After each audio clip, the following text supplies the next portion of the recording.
This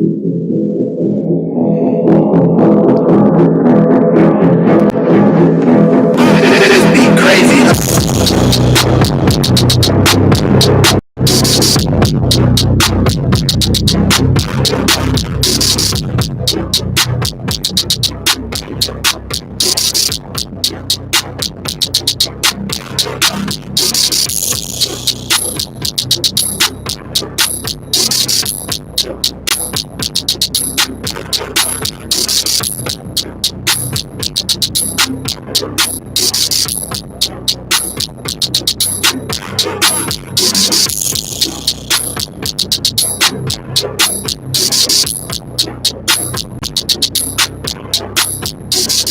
And now, a three-time sports editor, former online and managing editor, and host of Talk That Talk, award-winning journalist Terrell Chatterbox Emerson.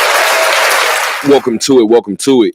It is 10 o'clock, a little after 10 o'clock on a Thursday night. You guys know what time it is. It is time for the Talk That Talk radio show. I am your host, Terrell Chatterbox Emerson, in studio with two good guys. I'll go ahead and get the camera flipped around on them right now. Very, very first one.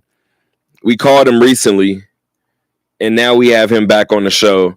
Isaiah Torres is in the building, and sitting to his right, I did say it was Thursday, right? Yes, sir. Yeah. So that means Markel Collins is in the building. Kel, what's going on with you? Zay, what's going on with you? What's going on, guys? Happy to be back, man. Last week was, but yeah, happy to be back in the studio as always.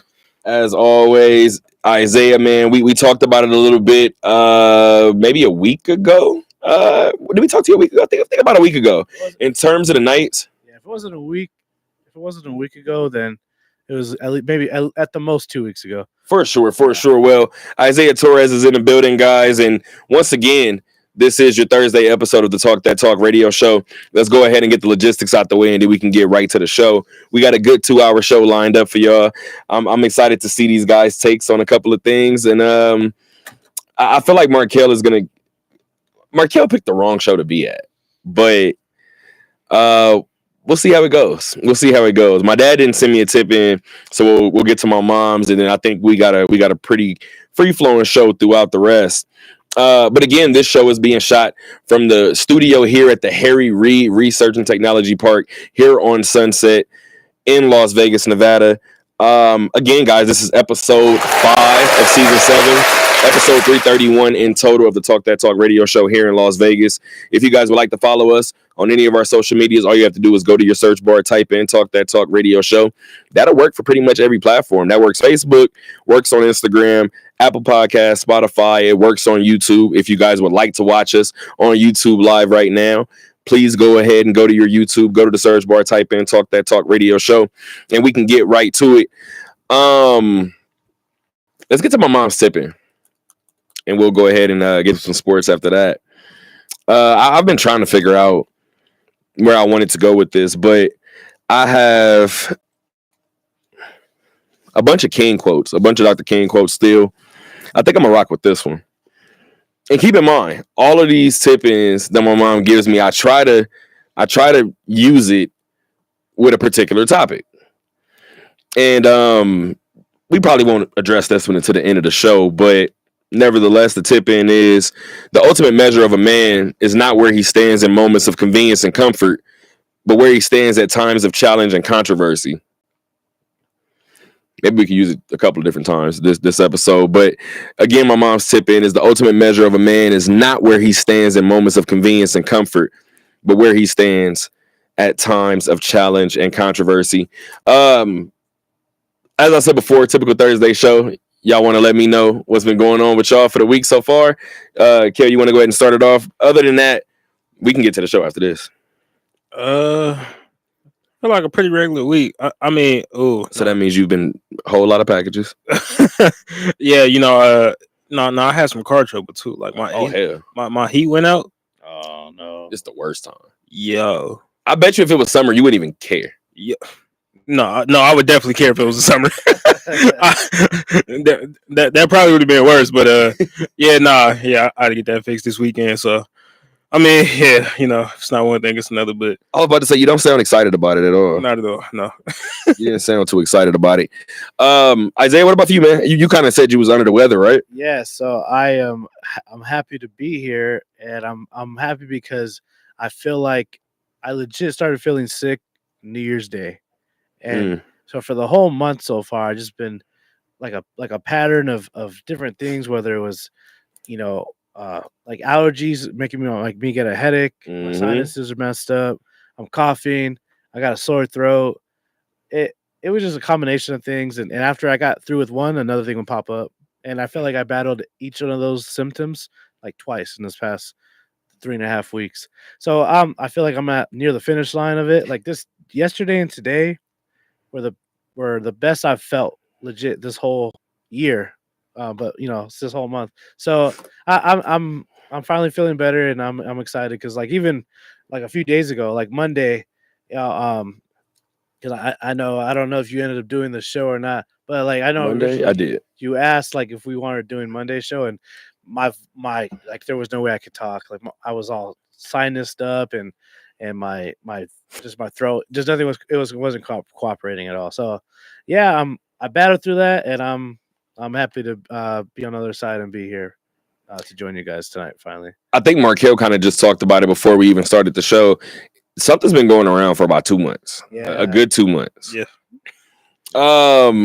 Since Isaiah is here, we're gonna start with the Golden Knights, who finally ended a 4-game losing streak tonight. Actually, earlier tonight, they were in St. Louis. They picked up a W, 4-2, got an empty net goal toward the end of the game to pretty much pull away in that one. Isaiah, you can go ahead and break it down. So the funny thing is, I feel like it's rare, especially in pro sports, but they played a kind of like a home and home series. So them in St. Louis, they played against each other. Man, what day was that? It was Wasn't it 2 days ago? Monday night. Yeah, I think it was Monday. 3 night. days ago. Yeah, 3 days ago they played against each other here at home, and St. Louis was beating us up. Like we were down. What was it 3-0 or? That's my fault. No. It was we were down 3-1. I think 3-1, or was it 4-1? Bottom line, the Knights scored 3 goals in the third period, all in the last. No. They scored 2 of them in the last 3 minutes of the game. So I did see that. like with like 3 minutes left, they pulled their goalie, left the empty net, like it was desperation mode. They got a goal with like 3 minutes left, and then with 28 seconds left on the clock, tied the game, sent it to overtime. No one scored in overtime, and then they went to shootouts, lost in shootouts. So the final score was 5-4. But you could tell momentum-wise, they had the momentum to wrap up that game because they just went on. It was like that game was over, and just like that, we're going to overtime, and it was wild. Like the energy in the building changed. For me personally, that was my first time witnessing overtime and a shootout game in person. So that was cool.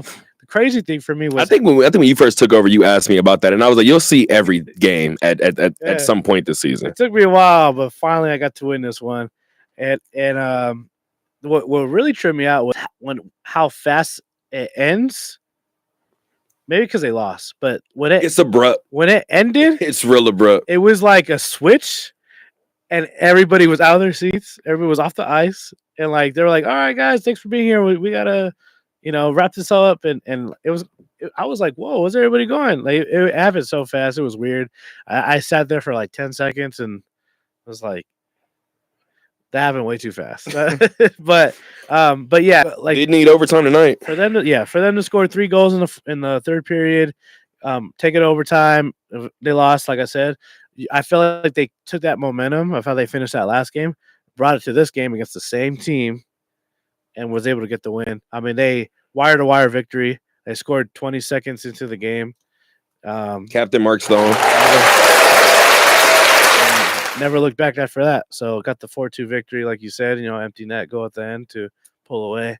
So yeah, I mean, I'm glad they finally snapped that 4-game losing streak because it was a little rough. I ain't gonna lie. It's not fun talking to the guys in the locker room and Bruce in the press conference after losing so many games in a row. So And Bruce said during morning skate this morning that he felt like the team was a player or two away from breaking out of this particular stretch. And they got a couple of those tonight. Just in terms of speaking about getting beat up when St. Louis was out here, even with the loss, St. Louis was still, you could argue, the more physical team in this one too. What I find interesting, I kind of brought it up the last game. St. Louis had, and I want to see if I can remember these numbers. St. Louis had 11 shots in the first period on Monday, and I believe they had 9 shots about midway through the second period tonight, which, again, is a stark difference. But we've talked about the combination and the marriage between the goalie play and defense, and that's something that we haven't seen. I don't know the last time we've seen Aiden take 13 shots in the first period or whatever that was. And now you look at what Ilya Samsonov got tonight, and I believe they had a total of 17 shots in the entire game. Yes. Yeah. Just to piggyback off what you said, yeah, St. Louis only had 17 shots on goal today. So, yeah, stark difference. I think, that's kind of been the running issue with the Knights this season so far, is them kind of falling behind early and them having to claw their way back. In the beginning, it was an issue there, but they kept being able to be like the cardiac pack and come back and win the game. So, when you win the game, everything gets solved. But, it's obviously once you start not being able to fulfill those comebacks, then we're like, hey, guys, we got an issue here we got to fix. Obviously, like you said, St. Louis was a more aggressive team on Monday, and we fell from behind. I'm sure Bruce told the guys, hey, man, from jump, we need to punch them in the mouth. And that's exactly how this game started. And like I said, they scored early, set the trend, and they never looked back, wire-to-wire victory. So, let's hope that they keep pushing like that. Right back into it. Got a game tomorrow night. Yeah, They're in Dallas tomorrow night. So they are in Dallas tomorrow night. You kind of just talked about it. 4:30 puck drop. Again, the Knights as of right now. Actually, before I even get to that, Isaiah mentioned it. Mark Stone scored 19 seconds into the game. Tomas Hertl scored as well.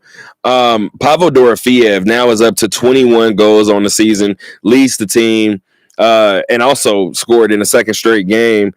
30, 14, and 4 on the year. Good for 64 points on the season. And again, tonight's win actually ended a 4-game losing streak. As it stands, the Knights are back in first place in the Pacific Division. They slightly hold a lead over the Edmonton Oilers, and like Zay said, back to work tomorrow against Dallas. We always know that those games against the Stars are always interesting. I know we have a lot that we're kind of moving throughout this show. We got hockey, where we're kind of just wrapping up a little bit right now, but we have hockey news for tonight. We do have the College Football National Championship to address briefly. We got UNLV basketball to address, both men and women. Again, we're a couple of days removed from Championship Sunday. We have an AFC championship to decide. We have an NFC championship to decide. And then we're going to end with some NBA talk. Typical Thursday show. We're going to end with some NBA talk. I did it on Monday, but because we didn't do a show last Thursday, we're going to do another one tonight. So I actually got a lot of basketball on tonight's show. I think I got like 30 minutes. So we'll see what happens. As of right now, we're about 15 minutes into the show. So we're off to a good start. First of all, what's your never mind. Well, can I before you? I think I know where you're going with this. Can I say something though? Go ahead. I'm glad you brought up Dorofeev real fast. Okay. I'm glad you brought that up because he was like one guy that was like constant, even when they were struggling and going through this losing streak. I mean, he had a hat trick in one of the games that they lost, and it was sad to see because Bruce even said post game in that game, he's like, well, good on him, but it was a waste of a hat trick. Like, we couldn't get the win. But, yeah, I mean, I'm glad you brought him up because he's been on a tear lately. And, I think picking up the slack when Eichel was hurt, trying his best to carry the team. But yeah, I wanted to piggyback on you saying that. That's perfectly fine that you did that. And the interesting thing is, you kind of just mentioned what Bruce said about it. Goes back to what we've said before about most honest coaches here in Vegas. Right. Bruce is going to tell you the truth whether you want to hear it or you not. You told me that, and I was like, okay, well, I mean, like, that was back in October. I told you what to expect. Yeah, now we're in January, and yeah, spot on. He's quite the honest guy. I like it though. It's brash, straight to the point. It's what we need. It's what we need in sports. We ask all the time for honesty, and we ask for like the rawness and things like that, right? Yes. And then we react crazy when KD tells us the truth. But yeah, man. Since we're gonna talk college football, I gotta first of all.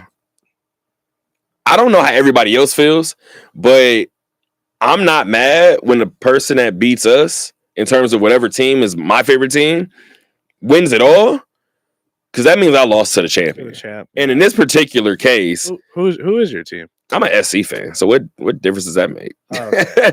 We got a Las Vegas Bowl win, and shout out to Jaden Maava. Let's go ahead and give him a round of applause too, right? Shining in Allegiant Stadium, the first 3 quarters was ugly.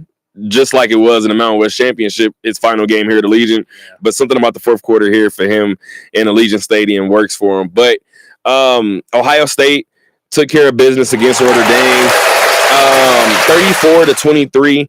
We talked a little bit on Monday. I was talking to Alex Wright. Shout out to Alex Wright from the Las Vegas Review-Journal. And we had a conversation about which quarterback you trusted more. Like, we trusted more going into the game. Did anybody expect Will Howard to do what he did? Not like that. No. Not like that. Did I expect him to perform well? Yeah, because I don't know if I expected that. I did because he's been hot like the entire playoffs. He's been the most consistent thing, especially like after that loss to Michigan. Mm-hmm. Especially after that loss to Michigan, I feel like he really picked it up. I feel like he kind of learned from that moment the same way he kind of had to learn from like that Oregon loss as well. Absolutely. Too. And he kind of responded from it. So yeah, he had a good game previously against Texas. You don't say. First time beating Texas out of 5 tries, but happens. It's the one that mattered, I guess. Yeah, but things happen. Yeah, but Will Howard, congratulations to Ohio State. Jeremiah Smith bounced back. After he had the 1 catch and 3 yards in the previous game, came out, had a very big game, and let everybody know too. If you play man, guess what we're doing? Right. Yeah. I mean, the entire I feel like the entire Notre Dame coaching staff has to take an L on that. Because leaving Jeremiah Smith 1-on-1 at the end of the game, you don't even have to be a football coach to. All right, let's not leave Julio Jones Jr. wide open. Let's not leave him wide open with 1 man at the end of the game. I mean, it's pretty basic. So, and the funny thing is, right, when I say what I say about Will Howard, it's one of those things where I expect. Let me not say expected. I anticipated an ugly game and one of the quarterbacks to make a mistake. And once that mistake happens, okay, you're done. That's the mistake, right? I personally said it on Monday. I personally like Riley Leonard more. Like, I just got a feel for Riley Leonard more. And that's probably where I was leaning in terms of just like where my gut feeling was. I'm happy that you touched the idea that Will Howard went into this national championship game already hot. And this is not a knock on him by anything. If anything, it's another feather in his cap. He goes into the championship game hot. He stays hot. Literally starts the game as hot as anybody else in national championship history, BCS and college football playoff history. And then he finishes with the Offensive MVP award. And then he has 2 touchdowns and 231 yards on 17 of 21 passing. That's damn near a perfect game. I don't know who wants to take it. I'm sorry. You good? No, I mean, yeah, credit to him. I agree. I kind of went in thinking that Ohio State was going to win that game. I thought he was going to play good because they've been playing the best so far in these playoffs. I guess I didn't think he was going to be that great. Kind of like to piggyback on what you said, but yeah, damn near perfect. I can't get over it. I mean, he shows out, and that's kind of, I feel like I feel like he's a guy who was producing, but wasn't really getting the talk like other quarterbacks, because he's a guy he's been what 4 or 5 years in college Mhm. now, so he's going to be going to the draft, but they're not talking about him like other guys. You think there's a reason for that? I mean, I'm guessing one of the reasons could be because he has loaded talent around him. I think that would be more of a reason to talk about him, I feel like. But I think the idea behind it is, remember, and this is, oh no, it's not different now that I think about it. Remember when Stetson Bennett came out and everybody was like, wow, he played himself into the 7th round? And like people were kind of like laughing and joking about it, but people were like, no, dead ass. Like if he didn't win a national championship, his career is probably over. Yeah, for sure. Yep.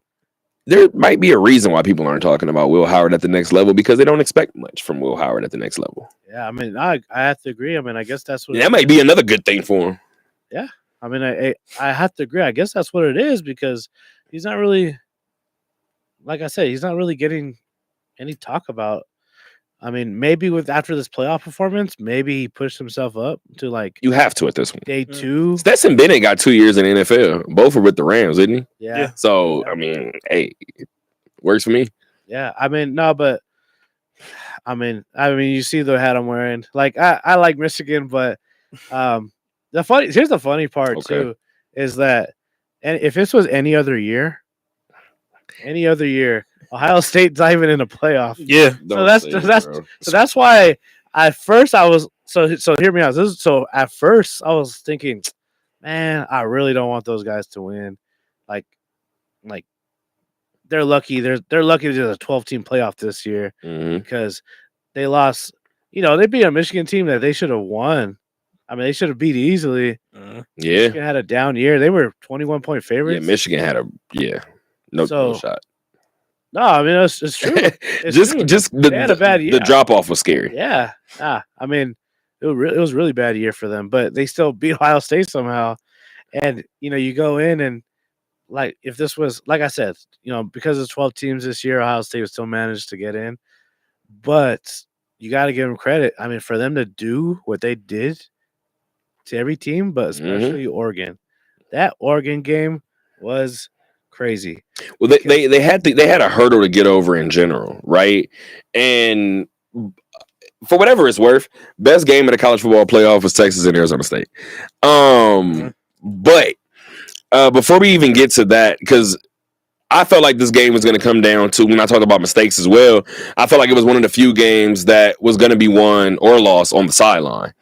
And I said, if you're asking me to bet money on Marcus Freeman or Ryan Day, I'm going to take Marcus Freeman.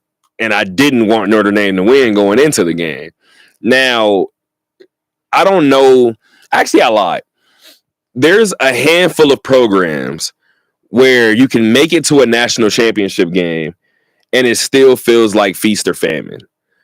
I was looking at Ryan Day saying, either your Tuesday is going to be glorious or they're going to run you off of campus tomorrow.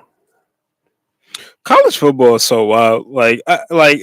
Especially now. I mean, think about it. Just a couple months ago, everybody was calling for Ryan Day's job. Mm-hmm. Like he was literally on the hot seat. And after winning the national championship, Ryan Day's record at Ohio State is 70-10. That's crazy. 70-10.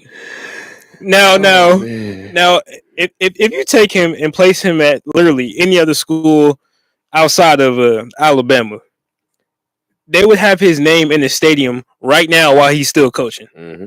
They're working on the statue as you speak. I mean, it's quite insane. So, I mean, but that just comes with the territory at coaching out of Michigan, Texas, Alabama, Miami, any schools like that. I mean, that just comes with the territory. So, I mean, Did I hear you say USC? My bad. It's been a while, but yeah, you're right. He said it. I mean, it's been a while. See, I was trading lightly. See, I ain't saying nothing. See, You want to know the funny part? You want to know the wildest part? And this is like the craziest thing. It wasn't a shot at neither one of y'all. No, It was a shot at Lincoln Riley. Like, why did y'all swing at me? Oh, I don't know. It had nothing to do with y'all. My bad. Yeah, Lincoln Riley. I mean, yeah, he has. We don't have to talk about it. Oh, Okay. We can only talk about teams that made it to the playoffs. We don't got to do the rest of that. got it. Yeah, Ohio State. I mean, they definitely, I wouldn't say outdid their expectations because I mean they had the most expensive roster in college football, like with Texas right behind them, and they got past that too. So Yeah. I mean, yeah, so like they definitely, I feel like most of the year Ohio State was definitely fighting themselves because they had all the pieces in place, but it was always certain things that failed them. I want to say like in that Oregon game, like the first time around, I feel like their defense failed them, like and their secondary didn't really come through for them. And you look at the Michigan game, like I mean, Everything fell apart. they just got beat up that game. Like they just looked like they had no toughness. Like it was. But whatever it's worth, we got to give Michigan a little bit more credit because they did the exact same thing to Bama, and we got to call a spade at some point. No, absolutely. I mean, as bad as a year Michigan had, I mean, they still won 8 games. They closed it on an incredibly high note. Absolutely. So Yeah, you're right. Yeah, no, back to back games. It's kind of sick when you think about it in hindsight. I completely forgot about that Alabama bowl game. No, that might have dropped Jalen Milroe's stock a little bit. But first of all, I guess I'll give a round of applause to this, but I don't know why everybody was shocked. I guess we just all have PTSD, but EA Sports came out maybe 2 weeks ago and said that college football 26 will be a thing. I don't know why you guys are shocked about that, but the only reason why I bring that up is because I'm assuming you guys have T-minus less than 12 months until me and Markel don't do these Thursday shows, or we do these Thursday shows with controllers in our hand. Because the moment college basketball comes out, you lost me. And like you thought college football was bad, where I was like not answering my phone for 2 weeks. This is gonna be different. Like this is gonna be different. But the only reason why I brought that up, y'all want to go ahead and tell me who y'all think is gonna be on the cover? Because I feel like this year they had so many expectations from different people that they kind of put everybody on the cover, right? I think next year we get back to it. One person is the cover for college football. Where do they go? okay, football. I ain't even being a homer. It's got to be Arch Manning. It's the obvious choice, right? Can anybody even name? We have people on campus that we know are coming back. If you think college football 2026, what's the first name that comes to mind? 9 times out of 10, it's probably going to be Arch. Yeah. Well, that was going to be my answer too. My only other option was going to be Travis Hunter again, just because he won the Heisman. Because that was usually the trend. Mm-hmm. But I guess, they don't have to do that anymore because NIL. But that was usually the trend. They would put the guy who was had one of the craziest seasons the year before. The year prior, like after Reggie Bush left, they put him. Did Denard Robinson win the MVP? Did win the Heisman? No. I think he was a finalist though. But yeah, that's that goes back to Isaiah's point. Yeah, they go with the guy who had a great year but was already in the pros. Exactly. That was moving on. You're absolutely right. That's a great point. Well, I mean, but then Travis Hunter was on it last year, so my headphones are pissing me off tonight. I don't know what's going on. Sorry, guys. No, you're good. For me, it's the stand. That's why I'm holding it up. But we might have to readjust it, but we'll be all right. But no, you're right. With Travis Hunter already on the cover, I don't know. I don't think they would really ask him to be back. So my other answer was Arch Manning. So yeah, I'm trying to think if I could even think about anybody else. If not Arch, it'd have to be Jeremiah Smith, maybe. Oh yeah, why not? No, maybe what about Ryan Williams? Yeah, I thought about that one too. Thought about Ryan. Let's see. You're exactly right. It's got to be Jeremiah Smith too. Yeah, he's exactly right. Yeah, you're hitting it on the head today, man. I can't. Carson Beck. All right. I'm sorry. playing guys. He got the bag though. Shout out to you, Carson Beck. You got. I wouldn't have went to the NFL neither. What? You know what this feels like though, and this is gonna be a never mind. This going whatever. I'll say it. This is gonna sound like this is gonna be a shot at Carson, but this feels real Tate Martell-ish from the standpoint of. Yikes. Remember how I said that the Raider? Hold on. What I mean by that is I feel like he's gonna go and beat Carson Beck, right? I don't know what that means, right? In terms of the team, I don't know if they're gonna compete for a national championship, but if they obviously 10 wins, let's say 9-10 wins. It wouldn't shock me, right? The reason why I say that is because that move to me, again, I could be completely off. It felt like I don't know what that next level is going to be like, so I'm going to collect this bag for as long as I can. And that to me confirmed what I said for the longest. There were Raider fans all season long when I was covering the team that was like, well, I shouldn't say all season long, but as the team ended that losing streak, they were like, well, what about Dylan Gabriel? What about, and they're naming all these different quarterbacks. Every time Carson Beck came up, I said, y'all better hope y'all don't get Carson Beck. All I'm going to say is he's staying in college a little bit longer for a reason. I have a question though. I didn't get the Tate Martell comparison. Tate took an NIL deal here at UNLV, correct? Yeah, did he really? Mm-hmm. How many snaps did you see Tate take? I don't remember. You don't have to answer that. I don't think he took it. I don't remember him taking it. He took a couple. Was that when was that? Marcus Arroyo? That had to be like the first year NIL, then like Probably. 3-4 years ago now. Probably. Yeah, just I forgot about that. But here's the next question. Holy crap! What is Tate Martell doing today? Yeah, I couldn't tell you.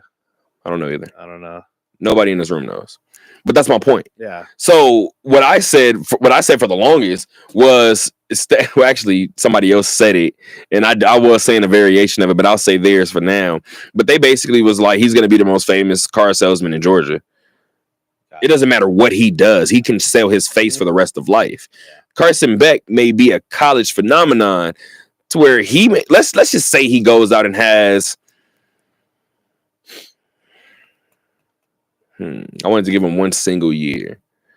He doesn't have to have a Tim Tebow national championship year, but like let's just say he goes out there. Let's just say he goes out there and has a decent year. Right. He has a De'Aaron. I mean, not De'Aaron King. That's the QB coach for Miami now. He has a Cam Ward type year. I don't even think he has to have that. No. But let's just say it's a step under it. Okay. Let's say it's a tier under it. Gotcha. He'll be able to. He's done enough in college, especially with the injury, to where he's known as that. If Carson Beck was doing TV analyst work for the next 15 years, we would recognize him. We would see him and be like, oh, okay, we know what that was. With all due respect, we're talking about USC a little bit earlier, right? Matt Leinart. Yep. I hate the way people talk about Matt Leinart's NFL career. I can't say much when people bring up Matt Leinart's NFL career. How can I defend it? Yeah. Terrell Pryor, same way. Oh man, Terrell Pryor. I loved him, but I can't explain it. So it just is what it is. So anyway, I just feel like that move confirmed that Raider fans that was like, well, maybe we can go get Carson Beck. My dad said it as a Cowboy fan. Do what you want. Go get him if you want him. Jeez. What do we have? We got college basketball to talk about really quick. Again, guys, we are about actually more than 30 minutes into the first hour of the Talk That Talk radio show. We got 15 minutes on the Lady Rebels, 15 minutes on the Running Rebels, and that'll take us into hour number 2. Have you guys had a chance to catch up with the Lady Rebels, Running Rebels, anything? I mean, I'm gonna be honest, I have not been able to. The men's, yes, I caught that Utah State victory. Okay. I caught that San Diego State victory too. Missed out on the Wyoming game though. Okay. I wasn't gonna start here. I was gonna start with the Lady Rebels.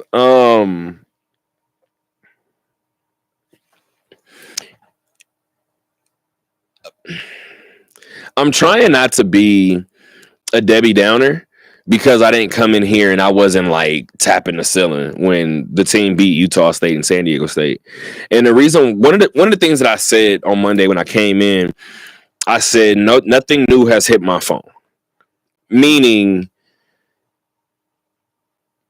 I get the excitement in the city behind winning those 2 games. Utah State, I didn't think they would get. San Diego State, I thought the likelihood of them getting was low. They get both, right? I was expecting somebody to text my phone and say, maybe Kev just bought himself a little wiggle room, whatever the case may be. Nobody hit my phone. So that leads me to believe that athletic department said, None of this matters if we don't make it to the semifinals of the Mountain West Championship. And the reason why is exactly what I said on Monday. This team has a tendency to be the ranked team and then lose by 30 to Air Force. And then beat a Boise State and then lose to Colorado State when they win 5 games in the conference that season. Like I said before, you want to know a game I'm terrified of? They have to play Fresno State again. And they got to go to Fresno. I don't care who they beat before that. I feel like that's a game that they might lose. That's a game where they were up double digits in the first half. Fresno State comes out at halftime, goes on a 10-2 run. They have the lead. Go watch Fresno State against anybody else in this conference. That's not only a bad team. I very rarely use the word stinks, but I use it when I really feel like a team is terrible. Fresno State stinks. They're San Jose State when we were in school bad. You got the reference. It's bad. It hurts to watch. And I feel like this team might struggle with him. And the only reason why I said that is because, yes, I saw the Utah State game. Yes, I saw the San Diego State game. And I came in here on Monday and said respectfully, that team that lost back-to-back games to Boise State and Colorado State by 20-plus points may be more reminiscent and more resembling of the true team than the one that beat San Diego State and Utah State. And the reason why I say that is because you follow it up with a 2-point loss to Wyoming. Now, if anybody in this room can explain that to me, then I'll give them a pass. I can't do it. I hate to be kind of a Debbie Downer just like you, but like I kind of seen it coming. Like after, I was like, all right, that Utah State game, okay. And then, first half, I see him competing against San Diego State and like playing tough and everything. And I'm like, okay. And Deion, ended up winning Player of the Week. I mean, congratulations to him for that. But yeah, when I seen they had Wyoming next, I was like, this is going to be the true game that says everything. And it's kind of insane hearing that coming off of a big win against the top team in the conference and one of the best teams in the conference year in and year out in San Diego State. And that Wyoming game just had left me scratching my head. And you look up and they lose by 2 and you're like, what is that? And we can get the specifics about that in a second. Yeah. I know you've been saying it all year. It's like, you're right. Like, are we looking at a good team or not? No. And I'm kind of there with you because it's like, are they good enough to possibly get to that semifinal game you're talking about? Did Will Despard say it? Somebody said it. It's a collection of talent on that team. That's not a good team. It's a whole lot of individual good players. Yeah. That's not a good team. Yeah. You can blame injuries. You can blame Rob missing a year. You can blame whatever you want. I don't think none of that gives Kevin the out that I'm hearing. I have a question. Were you in the building for that game? Wyoming? Yeah. Yeah. So talk to me. How was the energy of the crowd? Yeah. Like the whole game it was dead, or was it just you like have your after- faithful few? Because did they have a lead and let the lead slip? Where's my notes? I'm pretty because that was a game I where put it on my mind. that was a game where I was kind of seeing the score. I wasn't able to watch the game. I was keeping up with the score. No, so They were down the pardon. whole time. I'm not gonna say that. It was back and forth. Okay. The game had 8 lead changes, I believe, at one point. There was 8 lead changes about midway through the second half. There was no lead larger than 5. I'll tell you where I built my story from. I don't know why I just saw everything go black. I seen it on YouTube. Sorry, guys. But it's sometimes the stories don't write themselves. And I always say that, right? This particular one, I don't feel like it presented itself. I feel like it wrote itself, but I feel like you had to still kind of search for it. So a little over halfway through the second half, I'm going to pay attention to it all season long because we watched them throughout the entire non-conference. What was the issue throughout entire non-conference? Turning the ball over and rebounding. If you guys turn the ball over, you're going to lose. If you guys get out-rebounded, you're going to lose. So, more than halfway through the second half, rebounds are tied at 23 apiece. I want to give you guys this final number really quick. And this is going to take a second, but we got a little bit of time because this is the severity of what we're watching. UNLV locked in a rebounding battle with Wyoming, deadlocked at 23 more than halfway through the second half. The final numbers were 37-30 Wyoming. Okay. So they doubled them up the rest of the way, right? You want to know when I paid attention? When it was 35-26. That's a 12-3 rebounding advantage. During that time, UNLV falls behind by 6, by 9, by 10, by 11. And then you get that last minute run. Okay. Oh, so there you go. So this game was not as close as this scoreboard shows. So they had to claw back to make it a 2-point game. Okay. For a third straight game, you're waiting on DJ Thomas to bail you out. And he almost does it. Yeah. And he almost does it again. Well, I think in the beginning before the season started, I remember we were talking on here, and if I'm not mistaken, I feel like we had this conversation where we said without DJ kind of becoming the superhero to save him at the end of games, are we still having this conversation of Kevin being here and them having some type of some bit of excitement heading into the season? Because we did win a lot of, I wouldn't say a lot. We won some close games where DJ did have to kind of be that guy. Over the last 2 years, we won more close games than we probably should have, and it's on the count of a 19-year-old, and it's just calling a spade a spade. Now, do I feel like DJ can be? I'm not even talking shooting wise. I'm talking about just leading your team in points and assists. Do I believe he could be a Trae Young type if he continues on his trajectory? Sure. I've said it. I said it last year, and I've said it this year. If you are relying on DJ to be your leading scorer at this stage of his career, your team is in trouble. It's not that he can't do it.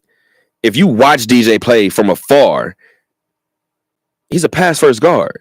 Mm-hmm. If he has to lead your team in scoring, that means everybody else isn't scoring. Yeah. And if he's a pass-first guard and other guys aren't scoring, who's at the disadvantage here?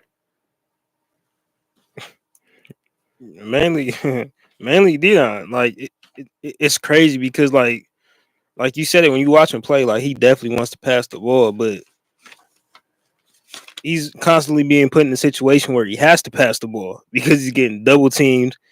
He's trying to run the offense, but he can't run the offense because he has to score because nobody else is truly scoring on a consistent basis outside of him. So it's like really he's kind of getting put in these very awkward situations. And then if you only look at the box score and then watch the games, you'll be like, he's taking a lot of shots. He's not really shooting the ball super well. But no, if you're watching the games, he has to take these shots because who else is going to take them? He's the only one creating shots for himself.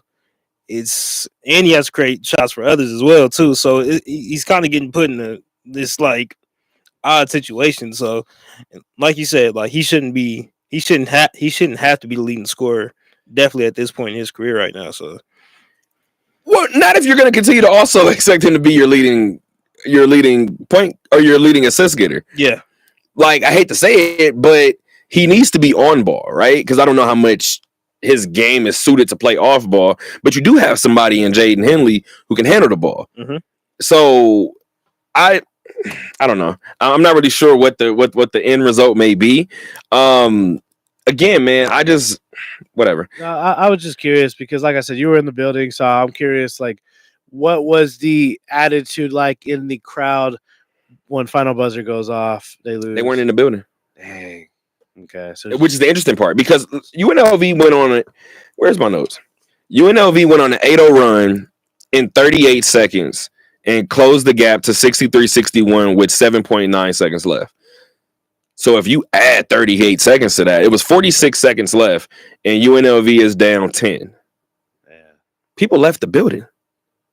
People weren't there. yeah, And as much as I hate to say it, because now I feel like I'm kind of kicking him in when he's down. I see what you're saying. But for as much as I've talked positively about Kevin Kruger, I don't know, man. I've said it time and time again. The words that people use to describe Kevin, the player, I don't think they would dare utter those words to describe Kevin, the coach. After a loss like that, coming off of those 2 wins, Jaden Henley even said, this loss is going to hurt us. Why do we have to get that reality? I know that he's a young man. He didn't been a couple places. I know he was at DePaul before, but why do we have to get that type of reality check from the kids? I'm tired of Kevin getting up there after losses and saying, obviously not the outcome we wanted. That's literally the first sentence out of his mouth after every loss. At some point, this has got to get redundant. And if it's not redundant for you, it's damn sure redundant for us who got to keep writing about it. Yeah, it doesn't get easier either. I mean, I don't know if you wanted to touch on it or not, but they got another tough game ahead of them on Saturday. Too. Yeah. Playing New Mexico here, I don't even know if that matters where they're at. This team, they lost to Air Force here. This team was 9-1 before this loss to Wyoming. They were 9-1 at home. That one loss was to Memphis. So resume looked right from that standpoint, right? But now you get a top 2 team in the I think the number 1 team in the conference. I got to double check again. Things move in the Mountain West, especially on the men's side, a little wacky and a little quickly. But you have New Mexico coming in. Just beat Boise State. Colorado State just beat Boise State. UNLV loses to Boise State, loses to Colorado State. It's almost a checks and balances happening right now. We'll see if they can get past New Mexico on Saturday, 12 p.m. tip time from the MAC. Let's talk about the Lady Rebels, who won a 9th straight game. The opposite storyline of the men. And ironically enough, when I talk to Lindy, usually I do my interviews with Lindy as the team. I don't know if you guys know this, but the team does ice cream trips after every road win. So usually I talk to Lindy as the team is getting ice cream or when she's getting back on the bus from getting ice cream. And I talked to her, was it yesterday? Jeez, all these days are running together. Wednesday, yes. Talked to her yesterday. And I told her, I said, hey, so I don't know during the season how much you're able to watch the Mountain West on the men's side, but I told her it's kind of a cluster over there. Like everybody's beating everybody. It's a checks and balances. And I asked her about these years being redundant, right? They dominate the Mountain West. The hiccup comes the NCAA tournament. Right. How do you not look? This is about the time of year where the fluky stuff starts happening. You start slipping. And one of the things that she said, and I'm sure I have it on my phone somewhere, one of the things that she said we talk about it. We talk about what the goal is. We talk about how for the teams that are at the bottom of the conference, this may be their opportunity to pick up that signature win. The people that are near us at the top, this is their chance to knock us off. We talk about it. We want that pressure. We work for that pressure. It's here. We can't avoid it, right? But she also said we talk about what happens around the country. We talk about these different fluky things happening around the country. She said, and we try to learn from them so we don't have to live them. And the first thing that went through my mind was, I wonder if the UNLV men's side is ever a topic of discussion. And the only reason why I've said that, I've watched Lindy in her personal time, like away from everything, cheering on the men's side. But I've talked to Lindy about scheduling, and I've talked to Kevin about scheduling. Not the same philosophies, not the same results, not the same impact. So when I hear her say something along the lines of, we watch and we pay attention to what happens around the nation so we can learn from it, so we don't have to live it. I think that's the difference between Kevin Kruger's 11-8 running Rebels and Lindy's 16-4 Lady Rebels. Yeah. Whoever. Okay, I was just gonna. I wanted to help like back you up on a few things you said there. Yes, New Mexico men's team is first place in Mountain West. I'm not giving them a round of applause. I started to. No, but yeah, I just wanted to like back. Thank you for that. On that one. And then yes, I did check in. Yeah, I mean, Lady Rebels undefeated in conference play right now. So yeah, 8-0 continues to be first place. I mean, to be honest with you, first of all, I didn't even get to the specifics of this game. They won this game 73-48. And the interesting thing is, it sounds cruel by saying that the men's team isn't a good team, but you watch teams like the Aces, right? And you watch teams like the Lady Rebels, and the proverbial jargon that we use in terms of sports would be the switch, right? The switch that they hit. But you can literally see, and I've always mentioned it in terms of Bud Crawford, especially when I've covered his fights. I watched Bud Crawford fight Jeff Horn, and I watched his eyes light up in like the third or fourth round. I forgot who I was sitting next to, and I hit him, and I said, I lied. It was Teofimo Lopez. Now that I think about it, shout out to Teo. I bumped him, and I was like, he figured it out. And he was like, yeah, like he's about to walk him down now. Bud whooped ass the rest of that fight. And I kind of talked to him a little. Actually, somebody else might have beat me to the question, but somebody talked about figuring out Horn. And he was like, yeah, like once I computed it, whatever, I was able to pick him apart, whatever he said. That's a scientist at work, right? The Lady Rebels, I watched their defense, and I watched their press. I watched their zone that they hop into sometimes. Sometimes it's a matchup zone. Lindy even said the pressure wasn't there in that first quarter, right? But I'm watching the defensive principles that they're implementing in the first quarter, and I'm like, hey, Fresno's playing this one well. Fresno ends the quarter. Where are we at? Fresno ends the quarter with 2 steals and 1 turnover. So they have more steals than they have themselves turning over the ball, right? They come out of the second quarter. They come out in the second quarter, rather. First possession was a turnover.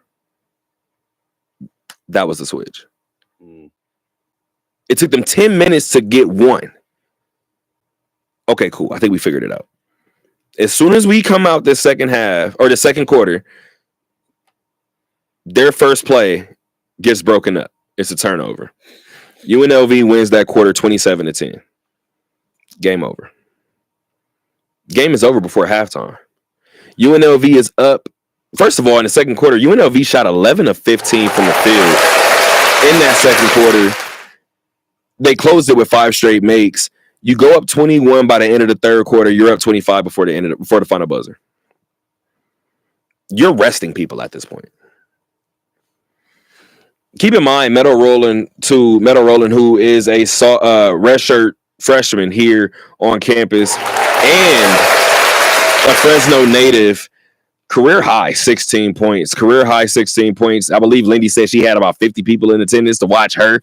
So definitely give her another round of applause. Redshirt freshman. Considering what's going on with the rest of the conference, probably the conference's 6th player of the year. If that's the case, that would be a 3rd straight for UNLV. That would be, am I blanking? Was it Kiera Jackson? I believe it was Kiera Jackson. It was Nneka Obiazer. I don't think it was Kiera. Am I tripping? I know it's 3 straight for sure. I have to double check now. But it's Nneka Obiazer, and now it could be Meadow Rowland. So it could be 3 straight for the Lady Rebels and Lindy LaRock. I mean, I gotta see if that's KJ that won it. I have to see. like what's most impressive about this team for me is like we just been watching like the entire year, and we talked about like how they play well as a unit from top to bottom all the way around. But in terms of two players that we've constantly keep talking about is Amarachi Gibson and McKenna Brackens. Mm-hmm. Thank you for saying that because I forgot something. Thank you for that. Like if you're Lindy, you have to be excited because not only are they sophomores, but they're also stepping up like leaders already. And when your team is looking like this, and I think they're what 16-2, 14-2, 16-4. Okay, there we go, 16-4. So a whole lot to a whole little. Yeah. So I mean, like when your team is playing as well, like having a quarter where you shoot 11-15, I mean that's just. That says a lot about your team from top to bottom too. So when you got two young players leading the team and playing like upperclassmen already, I mean it's a lot to be excited about with the Lady Rebels. And like you said, like they don't have those slip ups. They don't lose to teams at the bottom of the conference. Like they don't have those situations to where they're like, that was kind of close. Like we shouldn't have. No, like they take care of games and they handle business the way they should. Like I mean, winning the game by almost 30 points. I mean, you can't ask for much more. That tells me that they're locked in. That tells me that they're locked in. 11 for 15 from the quarter. Absolutely. That tells me they're locked in, and like you said, you know, not playing down to their competition. Mm-hmm. That's the storyline. It's a mental thing. You know, you gotta bring the fight, no matter who the opponent is, and obviously Lindy is running the ship great. So who's gonna tell the running Rebels the same thing? Man, well, maybe you. That's what's not gonna happen. Am I coaching? You know, it's so tough for the men's team too because especially after those two big wins, like you see that the players like they truly care about Kevin, and like Kevin really loves like coaching this team. So yeah, it's tough to see situations like that, but yeah, at the end of the day, in coaching, man, you got to perform. At the end of the day, it's all about wins and losses. So, and I've said this before. It's the quality of Kevin Kruger's wins versus the magnitude of his losses. That's the storyline of his tenure here at UNLV. He has some nice quality wins. And the sad thing is, I know my dad is watching. Hopefully he doesn't get too upset with this. He probably will, whatever. His Dallas Cowboys have won way more than our UNLV Rebels. Mm-hmm. It's the exact same thing. It's the exact same thing. The Cowboys can play Pittsburgh on a Sunday night. Dak Prescott has 3 touchdowns. Whoever the running back is has another one on the ground. And then that random Sunday morning where Trevor Siemian and the Jets come to town, the Cowboys fall flat. Yeah. UNLV is the exact same way. You could bring a top 10 team in here, and I'm like, Kruger's about to do it. You bring me a team from the SoCon. Yeah. I'm nervous. And you're like, oh man, this might be a tough day in the office tonight. Yeah. I'm terrified. Yeah. And respectfully, this is the reason why I'm talking about this. In college sports, good teams don't do that. Yeah. Yeah. I mean, I totally get you. I mean, I know you don't want to. Obviously, we don't want to keep saying like talking bad about it on it, but I'd say this all the time. I'm not paid to talk positively or negatively about any of y'all. Like, you want to be fair.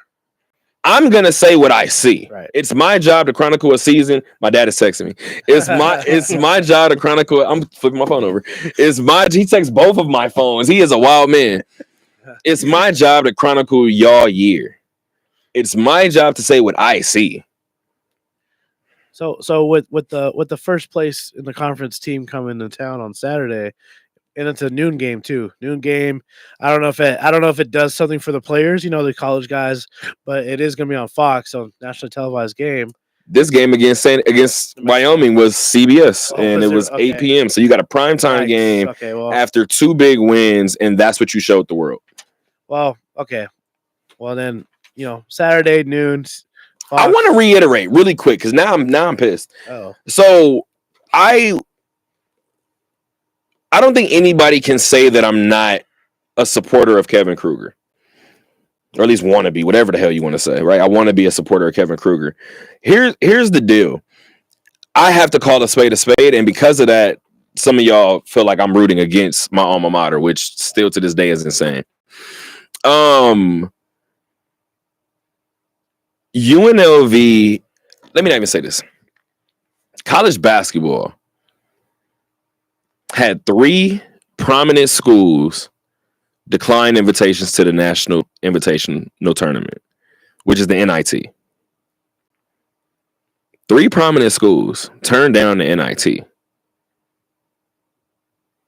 If 2 of those teams had not turned down the NIT bid, UNLV wouldn't have went. Okay. So I know people keep saying, hey, we're coming off of this. As a person who feels like Kevin is the right guy for the job, if he's angry, I should be able to put that in my back pocket and be like, well, that helps Kevin. I have to be the one to call a spade a spade. You got in on the technicality. Now, Kevin can sit here and say, but we did what we were supposed to do when we got there. Yeah. You did. Absolutely. And then you followed it up with this, right, which is what people were saying last year could not happen. Right. No, you're exactly right. You're exactly right. I just want to kind of get your take on the next game. Like you said, when I've been wrong all season long. Every time I say they're going to lose, they win. Every time I say they're going to win, they lose. So let's just, they're going to win. Okay. Wait. No. No, they're going to lose. I don't know. Yeah. I have no idea anymore. I did want to ask you, I don't know if you talked about it before or in depth or not. If you have the time. If not, it's all good. We got some time. I kind of wanted to hear more about this ice cream trip that with the Lady Rebels? Lady Rebels. So they do that? Do they stop and get ice cream somewhere locally, like in the area where they're at? Okay, so they do that there. They don't come back home and get ice cream. No. They do it wherever they are. Okay. Just a tradition. You know what I mean? Yeah. And have they talked to you about some of those in depth, a little bit, like detail wise? It depends on the game. Okay. It depends on the game. Like for instance, I've been around teams before, and obviously it's mainly high school and even when I was at Cerritos. But traveling with a team, being able to be in a locker room, stuff like that, you start to kind of see that some of those stories, it wouldn't even hit if I said it. You know what I mean? You got to be there for it. Yeah. So a lot of times with the Lady Rebel trip, since I've never really been there for one of those, the conversations that, like, I think 2 stick out in my mind. Desi was a point away from 30 or a point away from, I think it was 30. I don't think she almost had 40. I think she was a point away from 30. And Lindy's one of those coaches, like, if you get up to 26, I'm drawing up some stuff for you. Like, if you didn't already did this much, go get the 30. Yeah. And that particular ice cream trip, if I recall correctly, it's almost like Lindy turned back into a basketball player. And I could only imagine what that session was like while they were getting ice cream. Because when I asked to talk to Desi, Lindy was like, yeah, and tell her to make her free throws, if she would have been had 30. And I'm like, that's your head coach talking to you like that. And I think she finally got it like a couple games later, and I brought it up to Lindy, and she was like, she should have had it 3 games ago. But all right, I'll take it. Like, it's about time. And that back and forth and that banter with that group, that's just one story that comes to mind, right? I'm pretty sure I have one with Kiera too, but that's just one story that comes to mind. Like, that group, it allows them to and Lindy, actually, I'll tell you this. Their trip late December, I think it was the 3rd week of December, where they went to Baylor and then they went to Illinois and they played DePaul and Northwestern. That trip, I remember when they went to Texas, they had a group outing at laser tag the day before. And I remember it made me think back to high school. Shout out to Ed Azam at Westchester High School. We had a state championship game in Sacramento, and he took all the guys to Alcatraz before. And I was like, that's not really what I want to see before a state championship game. Like, why did you take them there? And he was like, because, like, we're about to have a building full of people watching us play basketball. And like one false move, it's gone. So I have to show them the other side of this. And I was like, damn. Like, how do you tell him he's wrong? Yeah. And when I look at it from Lindy's perspective, I talked to her before the DePaul game, and I said, I just saw you guys went and had played laser tag. I remember a couple of years ago, maybe last year, she scheduled a game in Oklahoma against Oklahoma State in Oklahoma, and I forgot that there was somebody on the roster who was from Oklahoma. They nowhere else on the schedule were they going to even go near Oklahoma. They essentially scheduled that game so that girl could visit her family. Oh. The entire team had dinner at that player's family's house. That went into her scheduling. We won't be anywhere near Oklahoma. Let me see if Oklahoma State to take this mid-December game. And they took it. That's cool. And when I asked Lindy about that, like she says, I'm a part of a small part of these people's lives. Even smaller than that is basketball. We have to take time away from the court. Unfortunately, you look at this Kevin Kruger group, they don't really have that luxury to do it because it seems like they let their hair down too much when they get big wins.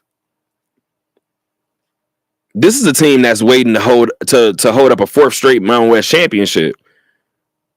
Yes, there's ice cream chips involved. Yes, we're all in Oklahoma riding horses. Yeah, because they get up for every game. Yeah. Speaking of getting up for every game, if Buffalo, Kansas City, Washington, or Philly don't get up on Sunday, it's over. It's a wrap. It's one and done. We are at Championship Sunday. We got to start with the elephant in the room, just the AFC Championship. We kind of talked about it a little bit on Monday, but I'll let you guys get your takes in really quick. Buffalo and Kansas City, is this the year that Josh Allen and his Buffalo Bills finally take down Patrick Mahomes and the Kansas City Chiefs? If not now, I don't know when it's going to happen. If Josh Allen, if you don't beat Patrick Mahomes now on a year where their offense is not playing so great, sounded like Elmer Fudd. I didn't want to say it.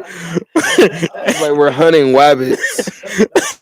But yes, if you don't right now, while the Kansas City Chiefs are not playing the best football they played on offense, okay. Remember, it ain't no fun when a rabbit got the gun. Okay, if you don't take them down, where a Rashid Rice is not playing, and Xavier Worthy is still a rookie, if you don't take advantage of this moment right now, let me tell you something. You're looking at the new Patriots. We might be already looking at them because we're already here. They're already 3 Super Bowls in. So I want to say no. I want to say the Bills don't do it because every time I pick against Patrick Mahomes, I end up wrong. Or the only time I didn't pick against him, say it, the GOAT beat him. So all right. So I know I'm not the only one. So here's why I'm conflicted. And Isaiah, you can end the talk on this AFC Championship. I'm so pissed that Markel brought this up. Oh damn it, Markel! because I said it before. I said after Atlanta. I said I don't really care what the situation is. I always try to tell you guys. You guys have asked me how I feel about certain things, and I'll say, Wait, what do you mean? Do you want? Atlanta? Huh? What do you mean after Atlanta? After the Atlanta Super Bowl. Oh, okay. You guys have asked me before, like how I felt about certain games, and I always say, do you want my personal opinion or like what my gut is telling me? I mean, my personal feeling, which is like my gut, or do you guys want like my analytical opinion? Because sometimes they don't live on the same street. So to go back to what Markel just said, after that Atlanta Super Bowl, I was like, I'm never betting against Tom Brady again. I'm never doing it. I did it again. I did it against Philly. I'm riding with Brady Philly won. Great. I'm riding with Brady. The LA Super Bowl, the one that I wasn't even watching football that year, I said Brady in it. Hey, I'm rolling with Brady. And that's the way I went. And then that Super Bowl in Tampa popped up. And I said, Brady, this is where your road ends, bro. And he did it again. And I said, okay, respectfully, that proved to me that he's not Tom Brady. I can bet against Pat sometimes. My gut tells me to bet against him this weekend. Ooh. I have Buffalo going to the Super Bowl. Wait, that's your gut, but what's your brain telling you? That Kansas City's gonna win. We're in the same boat right now. I'm like, man, the Bills should win this. And that's why I didn't have much to add to what Markel said, because it would have been the exact same thing. If you don't do it now, You might never do it again. I don't know if you'll ever do it. Right. And I said this on Monday, and then Isaiah can take over. Let's go back to the last generation of great quarterbacks. You got Peyton, you got Brady, you got Big Ben, you got Drew Brees, you got Aaron Rodgers, you got Phillip Rivers, right? And I know people like to add Eli into that because he won the 2 Super Bowls, but we're talking about MVP type seasons, right? I'm surprised you put Phillip Rivers in there. Well, he was always mentioned with him. He was always mentioned with him from the standpoint of he has these Aaron Rodgers like numbers, and then he has none of the playoff performances to show for it. Gotcha. So just from that standpoint, right? That's fair. Yeah. When I was at UNLV, and again, guys, I've repeated this for about 3 straight weeks, but this is what happens when we get to this point of the season. I realized when I was back at UNLV, it was uncomfortable, but I realized I was like, hey, not only is either Drew Brees or Aaron Rodgers going to retire with 1 Super Bowl ring, they're going to retire with 1 appearance. And that should piss all football fans off. Aaron Rodgers and Drew Brees have 2 Super Bowls between them. They both went to 1. I said that, and I said one or the other. It's probably going to be both. So now let's talk about this generation of quarterback. Let's have more fun with it. Can you guys give me the 6 the same way I just did for the last generation? Can you do it for this one? Yeah. Any of y'all? I mean, we'll start with the obvious. Mahomes. Lamar, Josh Allen, or no? Josh Allen, yeah. I would add Josh in there. Joe Burrow. All AFC quarterbacks. But keep going. Here's my Keep question, going. though. I have a question. Mhm. Do you fit Russell Wilson into this, or do you fit him into last decade? That is a great question. He last Damn, that's a generation. good He's last question. He decade? has to be last generation, right? Okay. Because Because he does have 1. I would have flipped him instead of And his Super Bowl came against Peyton, so that does matter. I would have put him instead of Phillip Rivers.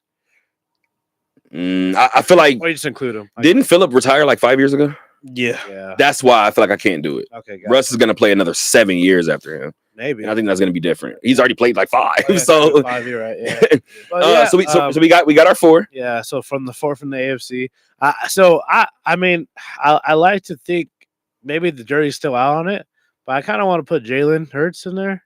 I was going to put Jalen in there. Okay. Only because if we're just looking, again, I'm talking about just fate. Now, it's too early to tell. Yeah. Now, if Jalen Hurts goes on a run right now and wins 3 straight, now he has to be in there, right? Because right now he's on the verge of making his 2nd Super Bowl appearance. Technically, I know, again, all the playoff wins aren't there, but if we're just looking at stats, I know this season he got hurt. Right. But even with the broken ankle, Dak Prescott is one of those quarterbacks. Mhm. So Yeah. here's the reason why I bring that up. We have more than 6 now. That's the only reason why I brought it up. Jaden Daniels might be on that list now. You didn't mention Jordan Love. Justin Herbert. None of us mentioned Justin Herbert. Do y'all think Trevor Lawrence can play quarterback? Because I do. I do. I don't trust the Jaguars. And shout out to Doug Peterson, because I felt like that was just a bad situation. It just locker room started to not hear the voice. That's different. It turned into a Ron Rivera situation in Washington. Right. So I feel like that's what that was, right? Long story a little less long. Matthew Stafford, where does he fall in? So I didn't say him because I like the Rams. So I Right. don't be biased. But Matthew Stafford is kind of with the Russell Wilson, right? You're kind of in that. You're kind of in between that awkward stage. But I say all of this to say, I said after the Super Bowl in LA, I said Joe Burrow will be back. No, I lied. My dad said that. A lot of people said Well, that. I'm sure I said it to myself, and when my dad said it, I said, "Do you think Lamar's going to get to one?"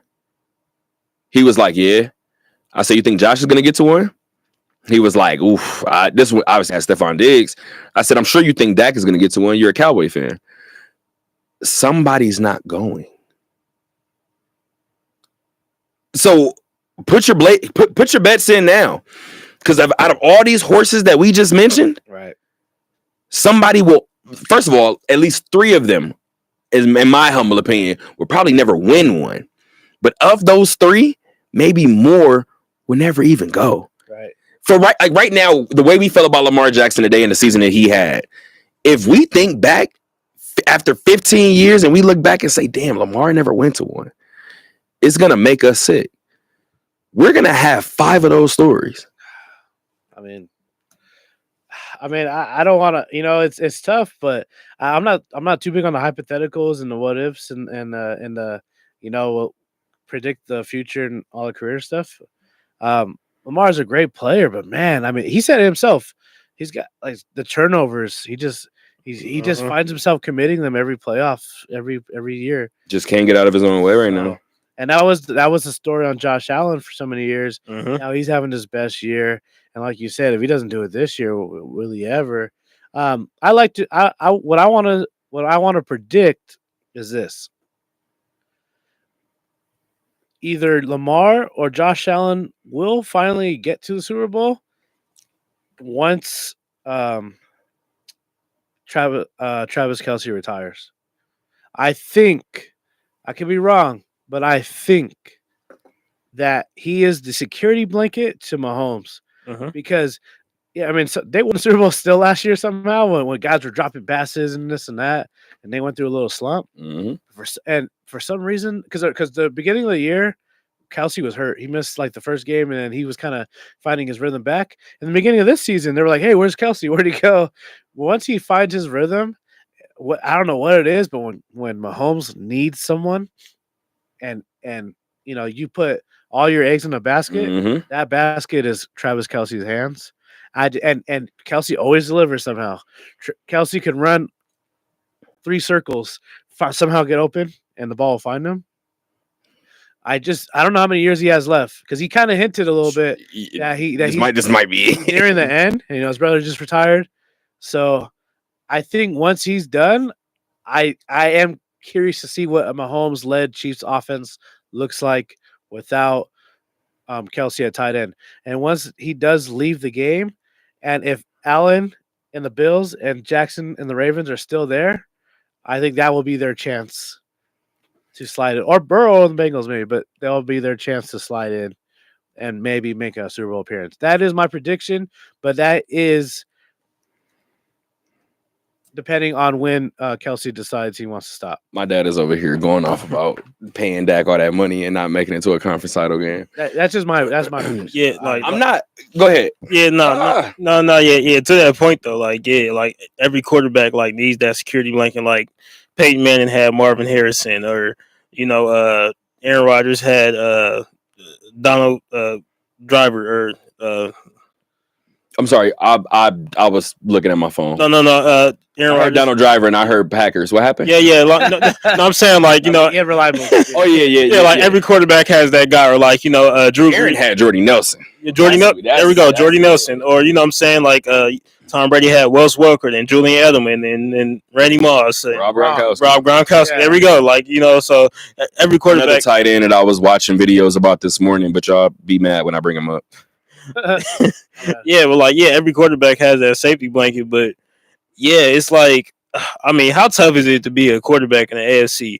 All these years you have to deal with Tom Brady, and you're like, oh, finally he retired. Oh, thank God. And then here comes Patrick Mahomes, and I was like, all right, we got to get past this hump now. So it's like year in and year out in the AFC. I mean, it's never sweet in any form or fashion. Yeah, like if you're Lamar, you're definitely sick right now. Like, granted, he had a couple turnovers, and then you throw that in with a probably Mark Andrews' worst game of his career. I mean, it's like for him, you really have to start asking yourself, like, what more do I have to do at this point? Because even with that interception, I think that was Lamar's fourth or fifth interception this entire season. Yeah, and 3 of them weren't his fault. So there it is. So And the worst part too, it wasn't even against the Chiefs. Yeah, It wasn't even against the even Chiefs. worse. exactly. But- So I feel like to your Travis Kelce point. Yeah. Unfortunately, when you said even when he got hurt last year, you said even it started this season when people were like, we kind of realized 5 weeks in, like, hey, where's Travis? Right. You want to know the reason why we realized it 5 weeks in? Because there's a guy named Noah Gray there who, if you take the 83 off the back of his jersey, or 81, I think it's 83. I think it's 83. If you take the 83 off the back of his jersey, you can't tell them apart. And I think because of that, I'm going to mention Tyreek Hill. And y'all mentioned Rashee Rice. Y'all mentioned Xavier Worthy. They got Hop, right? Worthy, yeah. I mean, they The got, reason why I'm going to have to pause on what you said for a brief second. you forgot about Hop. Huh? Yeah, that's the last thing we mentioned. The reason why I want to piggyback off of that is because that's not when everybody has a shot. Everybody has a shot once Andy Reid hangs him up. No, that's a really good point too. It's a really good point too. Because he has a way of figuring, as long as I got Pat, I'll figure it out. No, you brought up a valid point, and like I said, I could be wrong with that because someone told me, well, man, what about like he just said X, Y, and Z? You know, they just added Hop this year. And I was like, Which you're is still right. nuts. And you brought up a good point. Noah Gray did a good job, but those are regular season games, 100%. and that's where like something about Which is why I think Travis goes off Sunday too, by the way. something about Mahomes and Kelsey when it's clutch. Oh man, it's crazy. They're synced. You know what it is? Travis knows how to keep a play alive. And that's what Brady said Julian Edelman did for him the most. You are a quarterback, so you know if I extend the play, how to keep the play alive. You know how to get free. You know where I like to throw the ball. You know if I'm drifting to my right, you're going to come back to the ball. Whatever the case may be, Julian Edelman, from that quarterback perspective, you know how to keep a play alive. Travis Kelce knows how to keep a play alive. I don't think anybody expected Jaden Daniels to keep plays alive the way that he has so far. But I did liken this Washington trip, though it's a little bit more special, in my opinion, than the Seattle trip. But I liken this run to Russ's run with Seattle that year, because everybody was like, the defense is real. We don't trust him. And then every other round they said, we don't trust him. We don't trust him. And then it was a Super Bowl and people still said, we don't trust him. And Russ made enough plays to win. This one is more impressive to me because I don't have that dominant defense that I'm relying on. They just gave up 31 and I put up 45 in a playoff game to get us to the NFC Championship. I've said it before, especially the past couple of weeks. Jaden Daniels is the one commodity I want no part of. If somebody told me Jaden Daniels is going to win the Super Bowl, I would say you got it. I have no idea. Considering everything else he done showed me this year, nothing is off the table. What a past year and a half he's had. Winning the Heisman, second pick in the draft.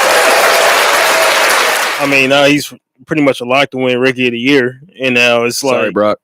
and now it's like, okay, That's true. you're one game away from going to the Super Bowl. I mean, yeah, most of the times you're like, I don't trust the rookie. You don't trust the rookie. With this team, you're like, no, I trust them because of him. Like, and you mentioned the whole Russell Wilson point. Ironically enough, Bobby Wagner was on both of those defenses. So You are smoking this point. I mean,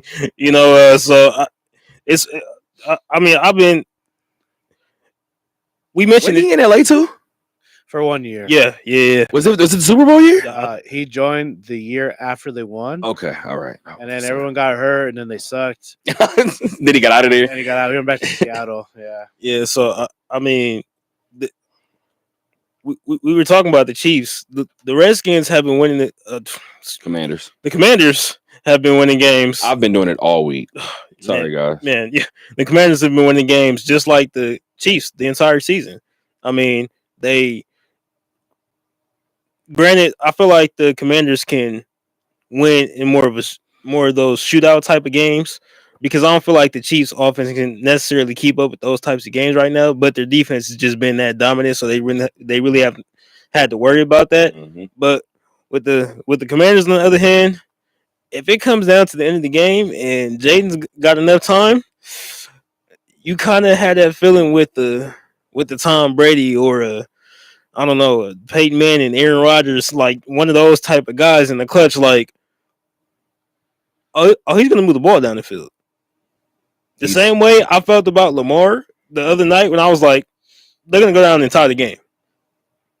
Then turn out that way, but I'm like, he's gonna take them down the field. That's exactly how I feel about Jaden Daniels, and he's done it game after game. I've never watched this many Washington football team, whatever you want to call them. I've never watched this many games of them intentionally, but this entire season, Jaden Daniels, he's been killing it. So. I lied. RG3 did it for me. I watched almost every game. I watched a lot of those games too. I watched a lot of those games. I think remember this is the image that won't leave my head. So if we're gonna get back to gut, right?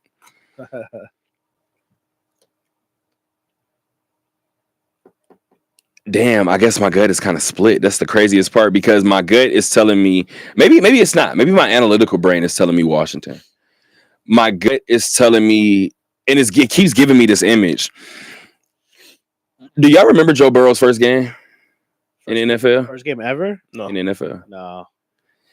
Joe Burrow came out. He didn't get hurt, did he? That wasn't that game. It was that year though, I think, wasn't it? Yeah. He came out. Close game, I think it was against the Chargers. What was it? I think it was Burrow. Don't think it was Herbert. I think it was Burrow. And last minute or whatever, right? Last second drive, he goes down the field. Snatches off his helmet, waiting for the kick. The kick clanks off the upright, and they lose. And I'll never forget his face. He was looking toward the camera was obviously down here, but he was looking at the uprights. And when it clanked off, he was looking up kind of into the sun, and he was like, and it's like that reality set in. Like, we just lost a game that I had nothing to do with. Going back to the point that you said, I could see Jaden driving all the way down there and Washington fumbling the snap. Or Washington missing a field goal. I can still see him playing the right game, and this is no shot at Zane Gonzalez, right? But I just could see that moment where it's like, that's how I missed my first Super Bowl, or my chance to go to the Super Bowl, or whatever the case may be. That's the gut feeling that won't leave me right now, and that's also the gut feeling that I've had about Philly. I watched, especially going into our game, being a Packer fan, right? Going into the wild card game, I didn't feel like Green Bay had a real shot, right? Philly made that look really difficult, even with Green Bay not really having a shot, right? And then you come out the next week, and you look like Philly. If Philly, at the end of all of this, were to make it to the Super Bowl, nobody would bat an eye. But this team has been so up and down all year long. That's why I feel like my analytical brain is saying Washington should do this, right? Somewhere down the line, I feel like something that's not Jaden's fault is going to cost them this game. Yeah, my head is telling me Eagles. Gut's telling me Washington.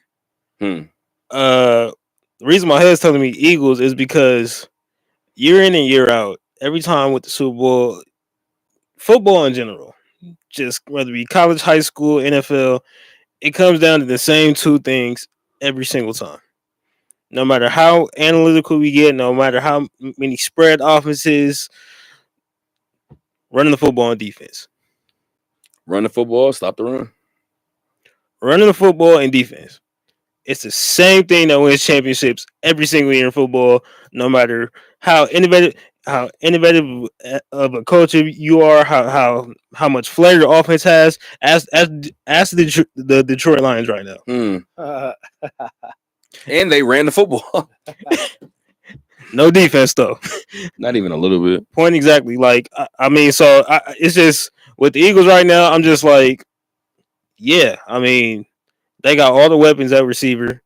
I mean, honestly, everybody always wants to point the finger at Jalen Hurts, but it's like he just has to play well enough. Like But because his well enough is hideous sometimes. We need you to throw for 108, 120, and he'll throw for 118. Mhm. And the thing is, he just doesn't. I think they need to expand that playbook. Obviously, you're not doing it now, right? But going into next season, Nick Sirianni needs to open that playbook up more because I thought Jalen Hurts was going to win the Heisman his first year at Oklahoma, right? And the reason why I think he was playing Baylor, and I'll never forget it. He had a situation going back to the Russell Wilson point. I watched Russ. It was against Ohio State when he was with Wisconsin. He was at like his own 10. And I don't know what the hell possessed him to do it, but they ran streaks. Russ drops back. I don't know what they saw in the defense. Russ drops back. He lofts one. He starts to walk toward the sideline. He snatches he starts to take his helmet off. And then you just see the crowd explode behind him. I said that was his Heisman moment. Russ was nowhere near winning the Heisman. That was RG3's. Everybody knew it, right? I watched Jalen Hurts come on a play action rollout, and he went behind the back with the football.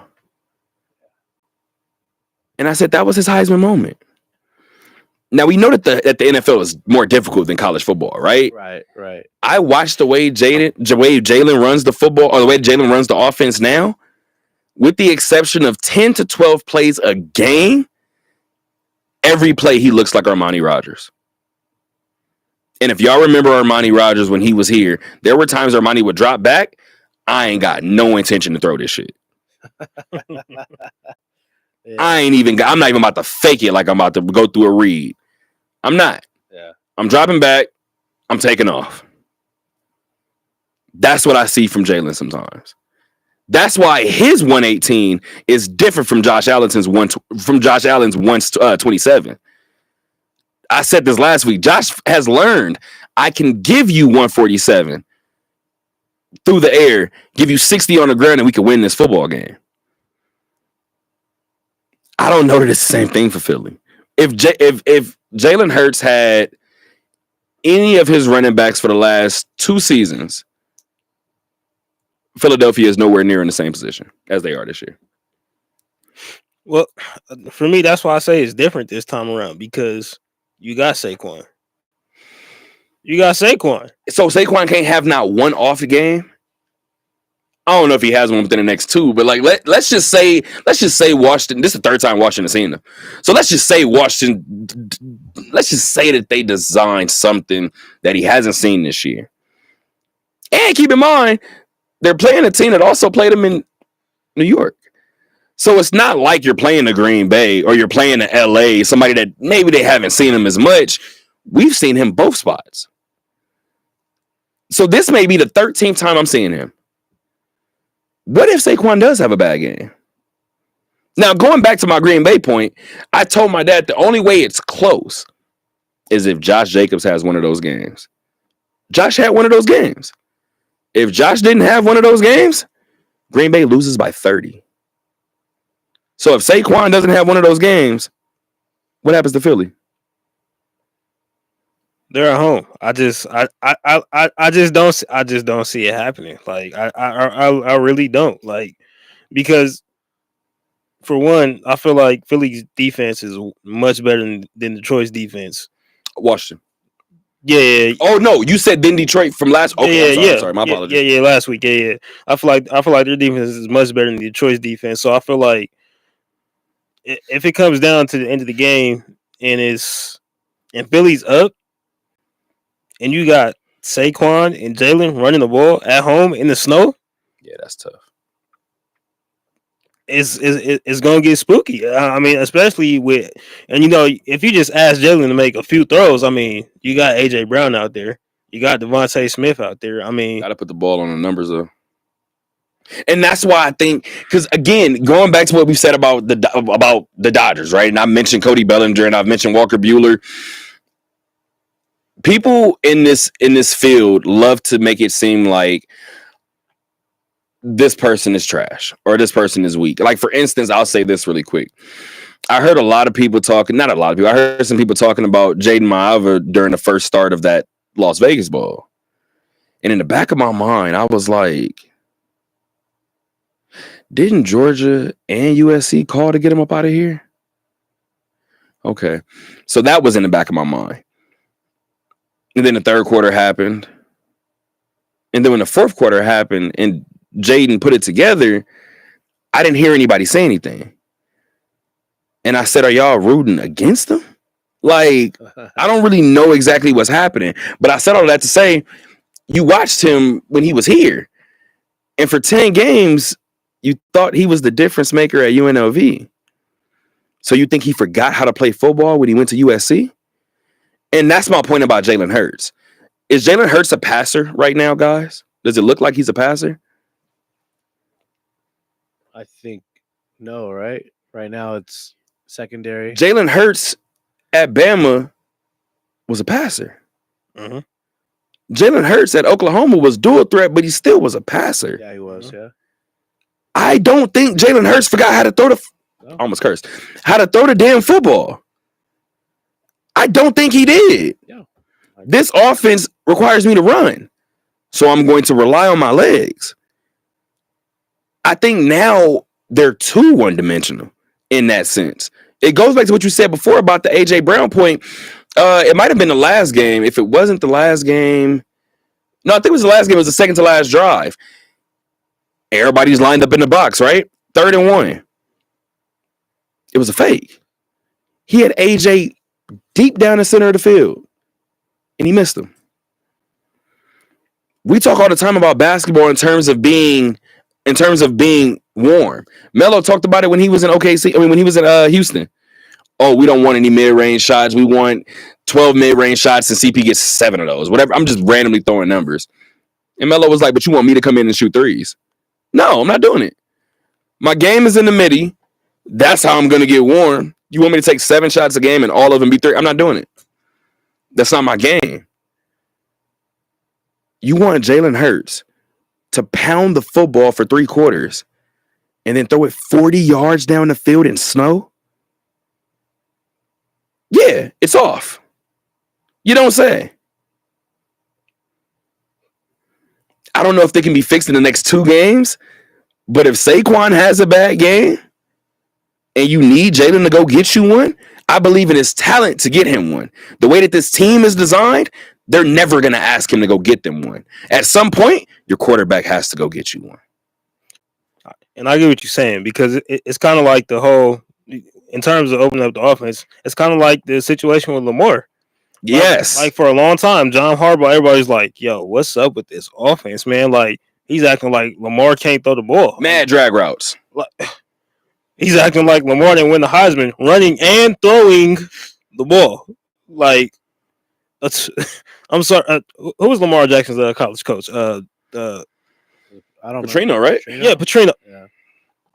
If you're going to play for Bobby Petrino, you have to know how to throw the ball. That's why when Lamar came to the league, and everybody's like, nah, he can't really throw. No, you're not playing for Bobby Petrino if you can't throw the ball.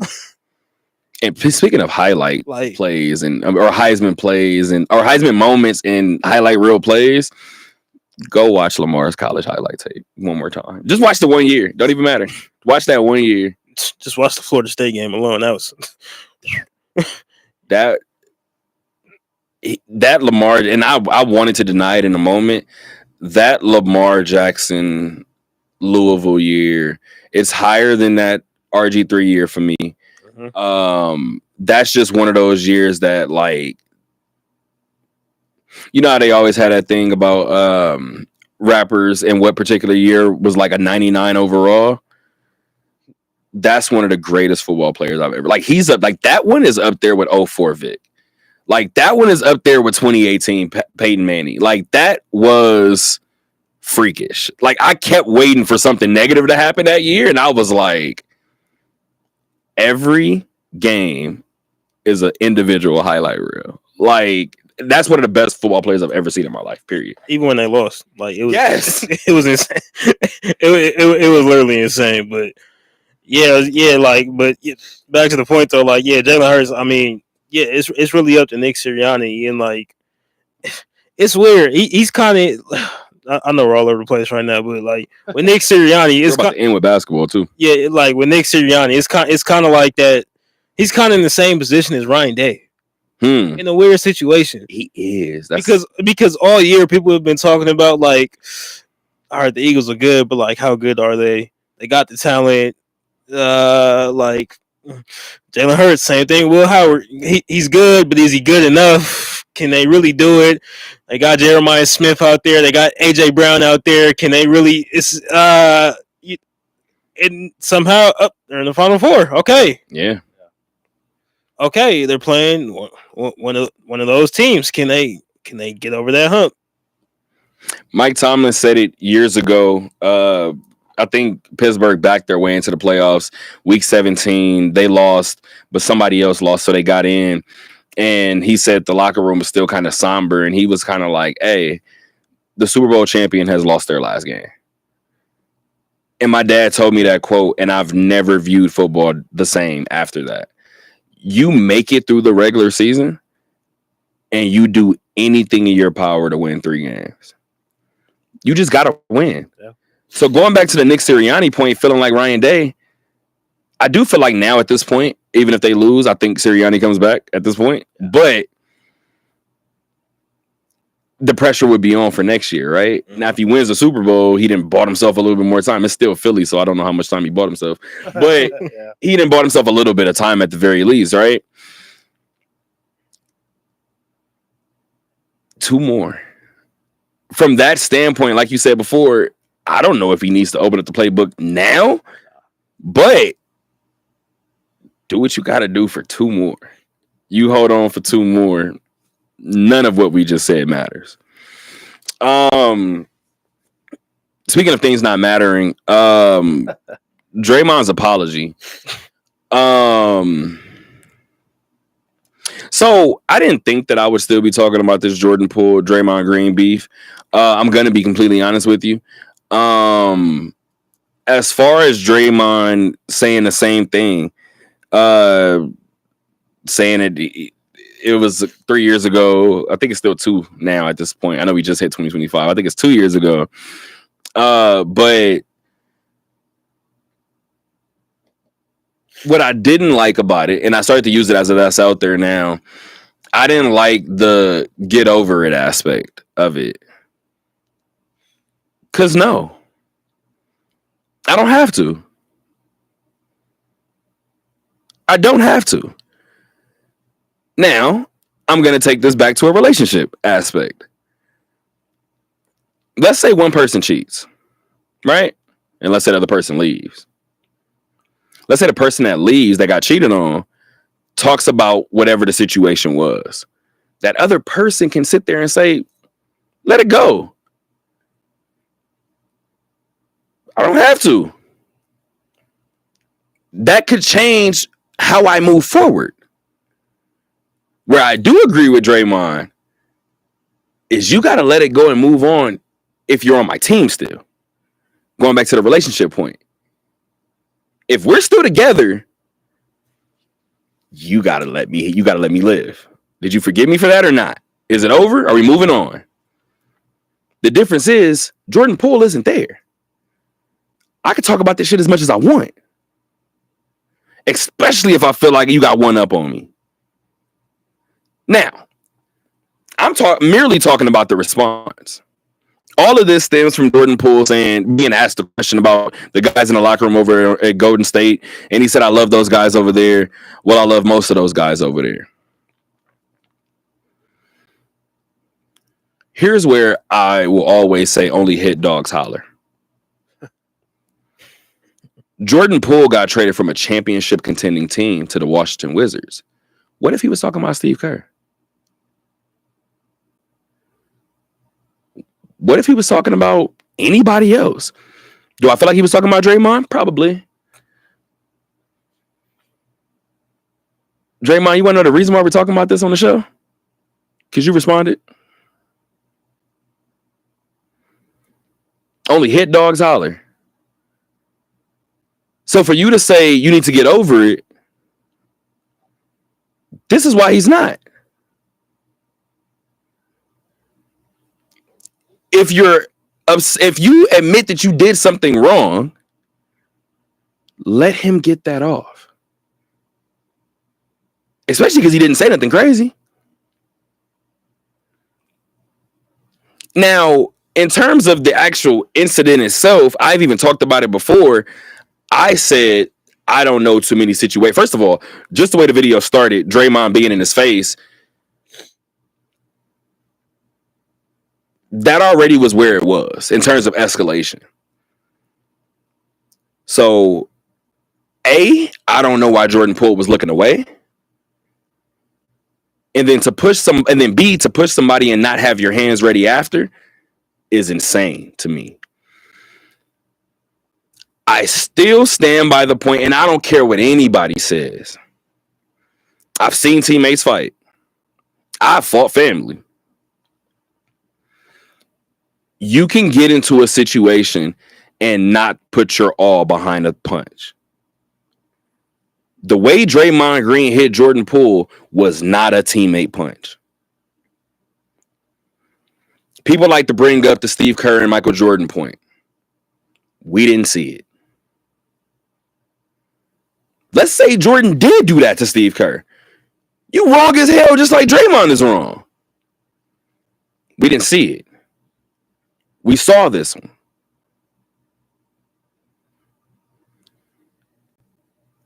If Draymond, and this is going to sound nuts, but I completely stand by what I'm about to say. If Draymond wanted to respond, which it seems like he wants to respond to everything some people say about him in most cases, right? I honestly would have respected the response of, I see that you're still frustrated. I see that that's still bothering you.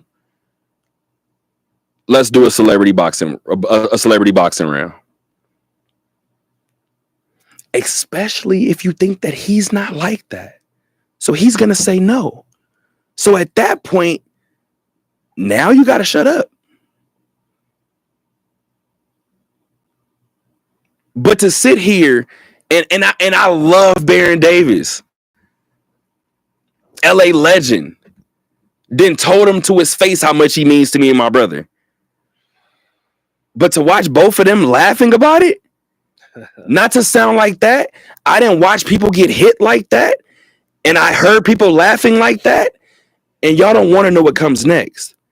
But because this is the NBA, we're forgetting it, right? Remember that tight end y'all didn't want to hear me mention earlier? These real life things happen. And that's a grown man who, I remember when it happened, his parents came out. Remember when I told you I got into it right before the UNLV season? I don't want to say got into it, but I got into a little Twitter spat with somebody. Uh-huh. Remember I told you I got 2 phone calls from people that I didn't even know saw it. I had to talk them off of ledges. Y'all keep thinking it's cool to laugh at people. Jordan didn't say anything crazy. And if he don't love you no more, he don't have to. That's the thing that I don't understand. And like I said before, I said even from the punch, even though I felt like he put his all into that punch, I said I thought Jordan invited him to a body part. That's the only way I saw that reaction. But Draymond finally said what he said. He said he called him a bitch. Okay, cool. Just for man brain, you probably should have your hands up anyway when you say that. So it goes back to the Jackson Hayes point that I had. It goes back to every point that I've had about anybody who was in the right originally.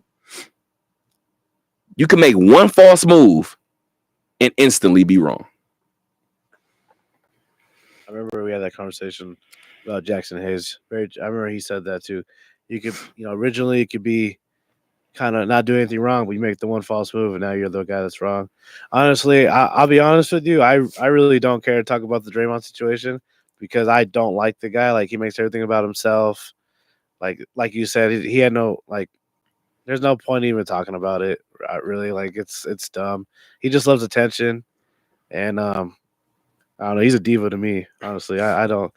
So it's messed up. The part that made me laugh is that you brought up Baron Davis. That guy's just a troll. Like Baron Davis just loves to troll. BD is LA. Yeah, he is. He's a BD is real LA. That's why him and Gilbert Arenas, man. Oh, yeah. absolutely, Yeah, Two guys. absolutely. LA. And Gilbert's not LA, but we'll take it. Gilbert's not LA. per se. Close enough. I was Yeah.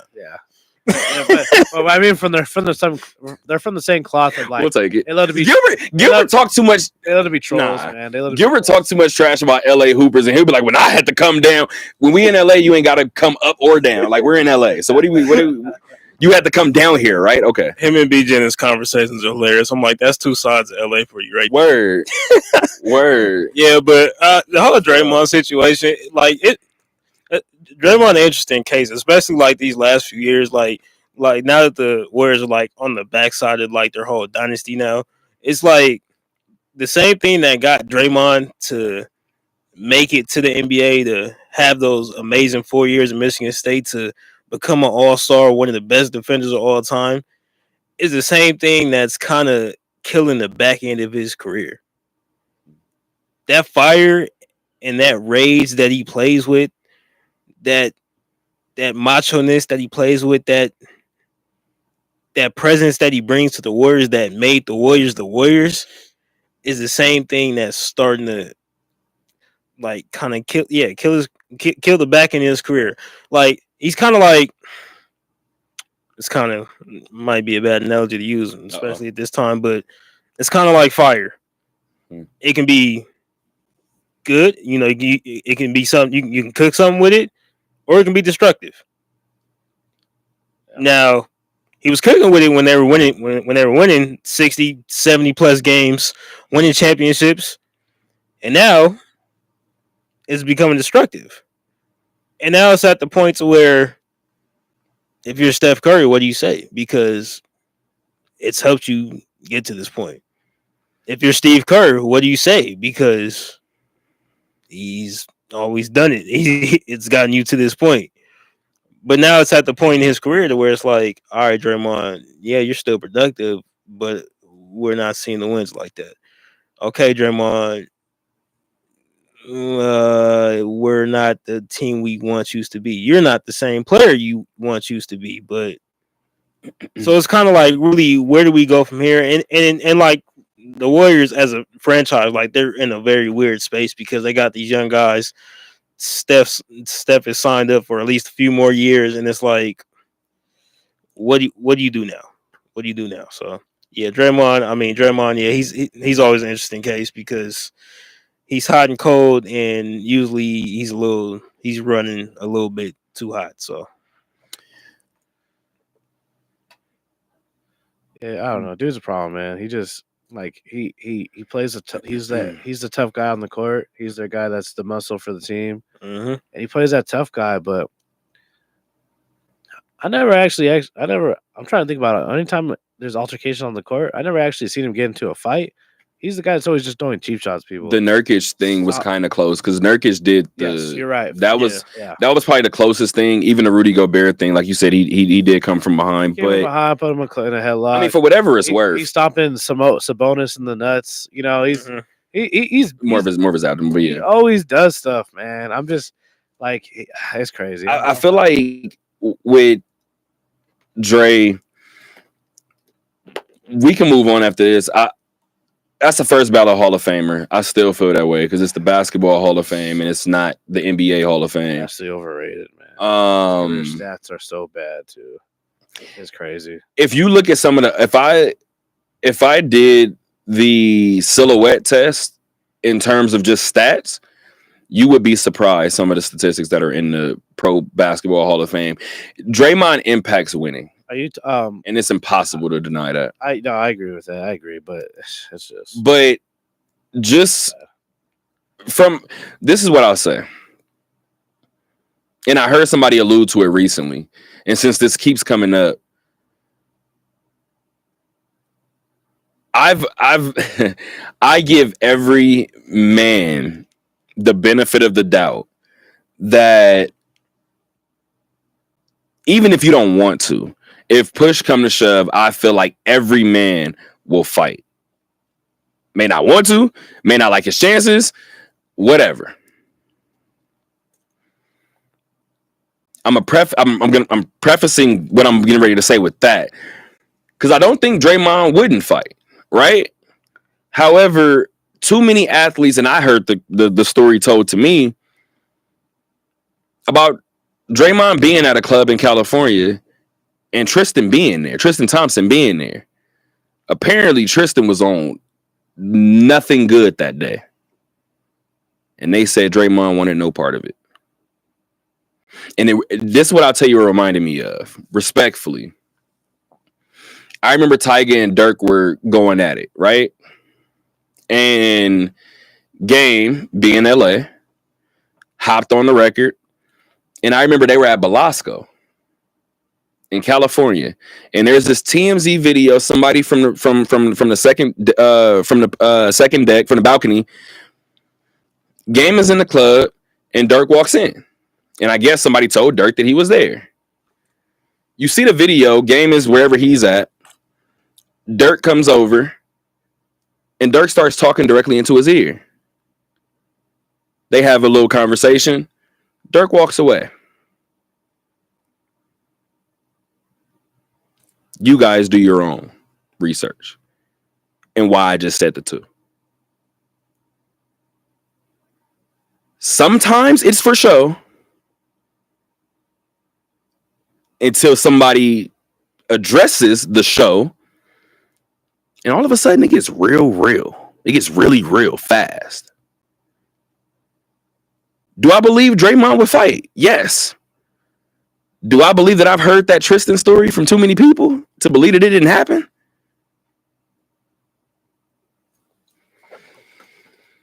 Jordan Poole is 6'3", by the way. And $190, $180, maybe.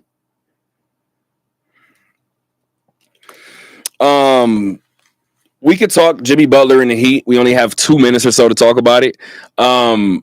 Yes, I agree. Jimmy Butler should be more professional. I completely agree. At a certain point, it's the same thing that I had with that same conversation that I had about right before UNLV's season. I told somebody, if you have a differing report to something that I'm reporting, if you don't tell me or give me something tangible that I can go with and say this is the conflicting report, you're a part of the circus too.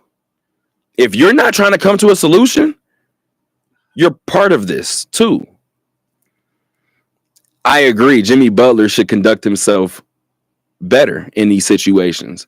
Similar to, I'm a person who, my mom used to tell me all the time, every teacher can't be wrong. My mom used to believe me through the first 2 teachers. By the time she got to the third one, she was like, all of them lying? There's one common denominator, and it's you.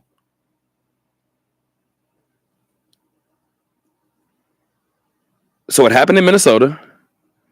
It happened in Philly. It's happening now. Sometimes somebody shows you who they are. So just from taking a step back, even though again, going back to what Isaiah said earlier, you could be right in every situation, and the way that you handle it is wrong. Pat Riley, what are we doing here? I know people are saying, I don't want to give him up. I don't want to just give him away. I want something back in return. His stock isn't rising. I'm a person who was mad at Paul George for being flip-floppy before he left Indiana, and then he posted that moving truck. And I said, there it is, y'all. He did y'all in. Nobody's ever going to offer anything solid because now they know he's out. The worst kept secret in the NBA is Jimmy Butler's out of Miami. Indiana was still able to get Domantas Sabonis and Victor Oladipo, which is a wild haul in hindsight. Pat Riley, holding on to Jimmy Butler is only going to hurt you. And I'm not talking about in the trade. And I hate feeling like I'm taking somebody else's points, but I've been listening to Mad Gil's Arena. I agree with Gil. This is going to keep other stars from coming to play with you. Jimmy was the first big star that you guys did not draft since the Heatles era. We're getting old quickly. The Heatles era was a decade ago.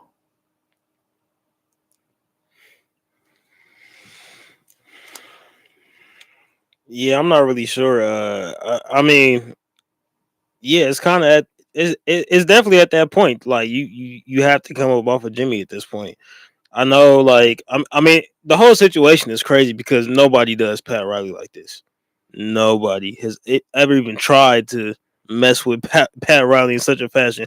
But if anybody had to do it, it had to be Jimmy. So I mean, but like you're right. At some point, it's like I was with Jimmy in Minnesota. God bless the dead. What do you think Jerry West would do? Probably cut him. At this point, I mean, Go to the G League, B. no, I'm not. No, I'm not suspending you. Go play basketball. I don't care. No. Eric, Jerry West is the same man who told Kobe infamously in 06, if you find somebody of your trade value, I'll send you there. Knowing that Kobe was too damn headstrong to ever say that this person is my equal. like, yeah, like, so it's just, I feel like I think it was Jerry Buss too.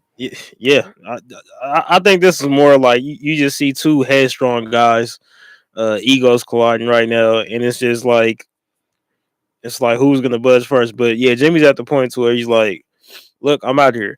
Honestly, I don't think this had anything to do with winning, quite frankly, because at this point, I think Jimmy understood, like after they made it to that finals that last time, and the Heat got there because of Jimmy Butler. They wouldn't have been there without Jimmy. But like I think Jimmy knew at that point, like I can't drag this team any further if we can't beat this Lakers team in the bubble. Like I think he kind of like realized at that point, like there's nothing else. So honestly, I think Jimmy was playing for his last big contract. Well, he did ask for another star that he asked for Dame. They didn't get him Dame. Exactly. That too. So yeah, so he never got that other star piece. So I feel like and he went to Milwaukee. So just going back to the Pat Riley point, you couldn't lure Dame. Granted, he's not a free agent, right? But you couldn't use the backdrop of South Beach to get Dame out of Portland. He went to Milwaukee. Respectfully, guys, you guys rather be in Milwaukee or Miami? Miami. Like, just from that standpoint alone, there's a bigger issue at hand. And if I am just following some of the things that are happening, he asked for that other star. I wasn't too mad at Jimmy saying if I was healthy, we would have won.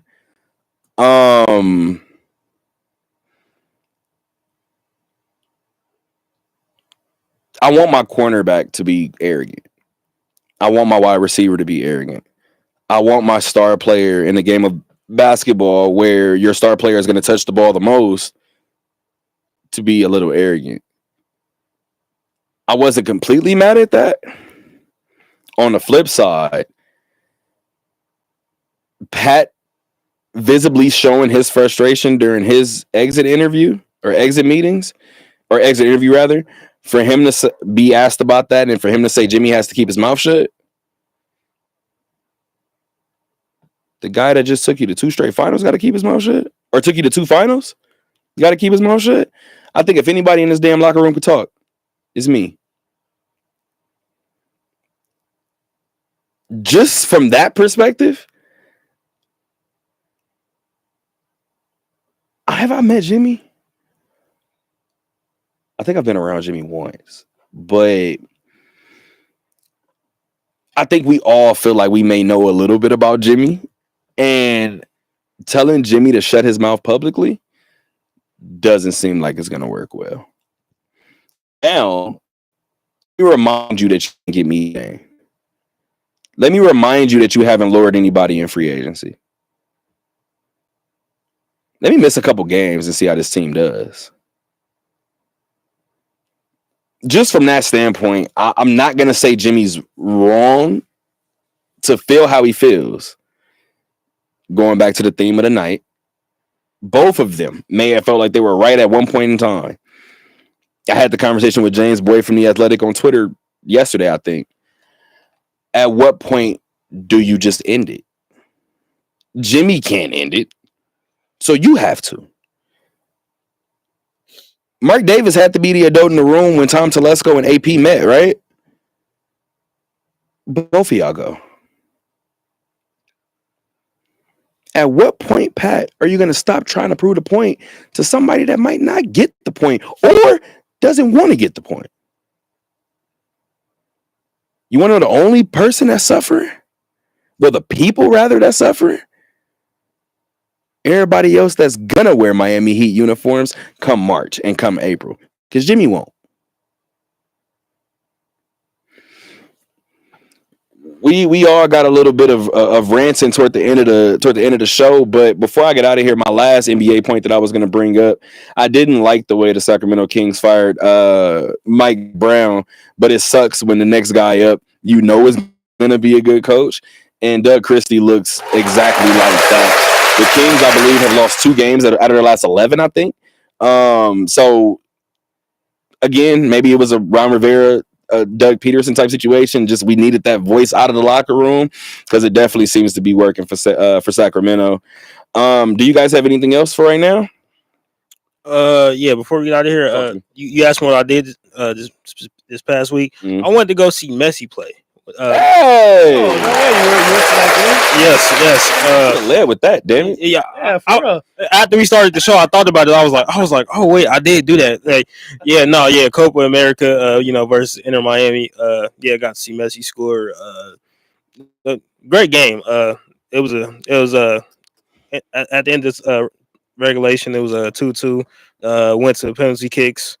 They actually shot like 7 penalty kicks because the first 5 to 10 shots was like 2-2, and then Miami ended up pulling out the game. But lively atmosphere. I mean, that was soccer, like, that's just I don't think we truly appreciate the sport in America, but like just seeing it from a professional standpoint with like high level players like that, like at the top of the sport, it's just something you can't explain, quite honestly. So that's awesome. Yeah. Well, I wish you led it with that. I'm glad you remembered. Yeah. Remembered. Got to see the GOAT play. So I got to see Kobe. I got to see Kobe play. Got to see Messi play. I got to go see LeBron play now before he retires. So You'll see Jordan Love in due time. You mean Will Levis? All right, let me stop. And that's where the show gets serious. Depression. We're getting out of here, guys. Until next time, guys. Keep on talking. It's crazy.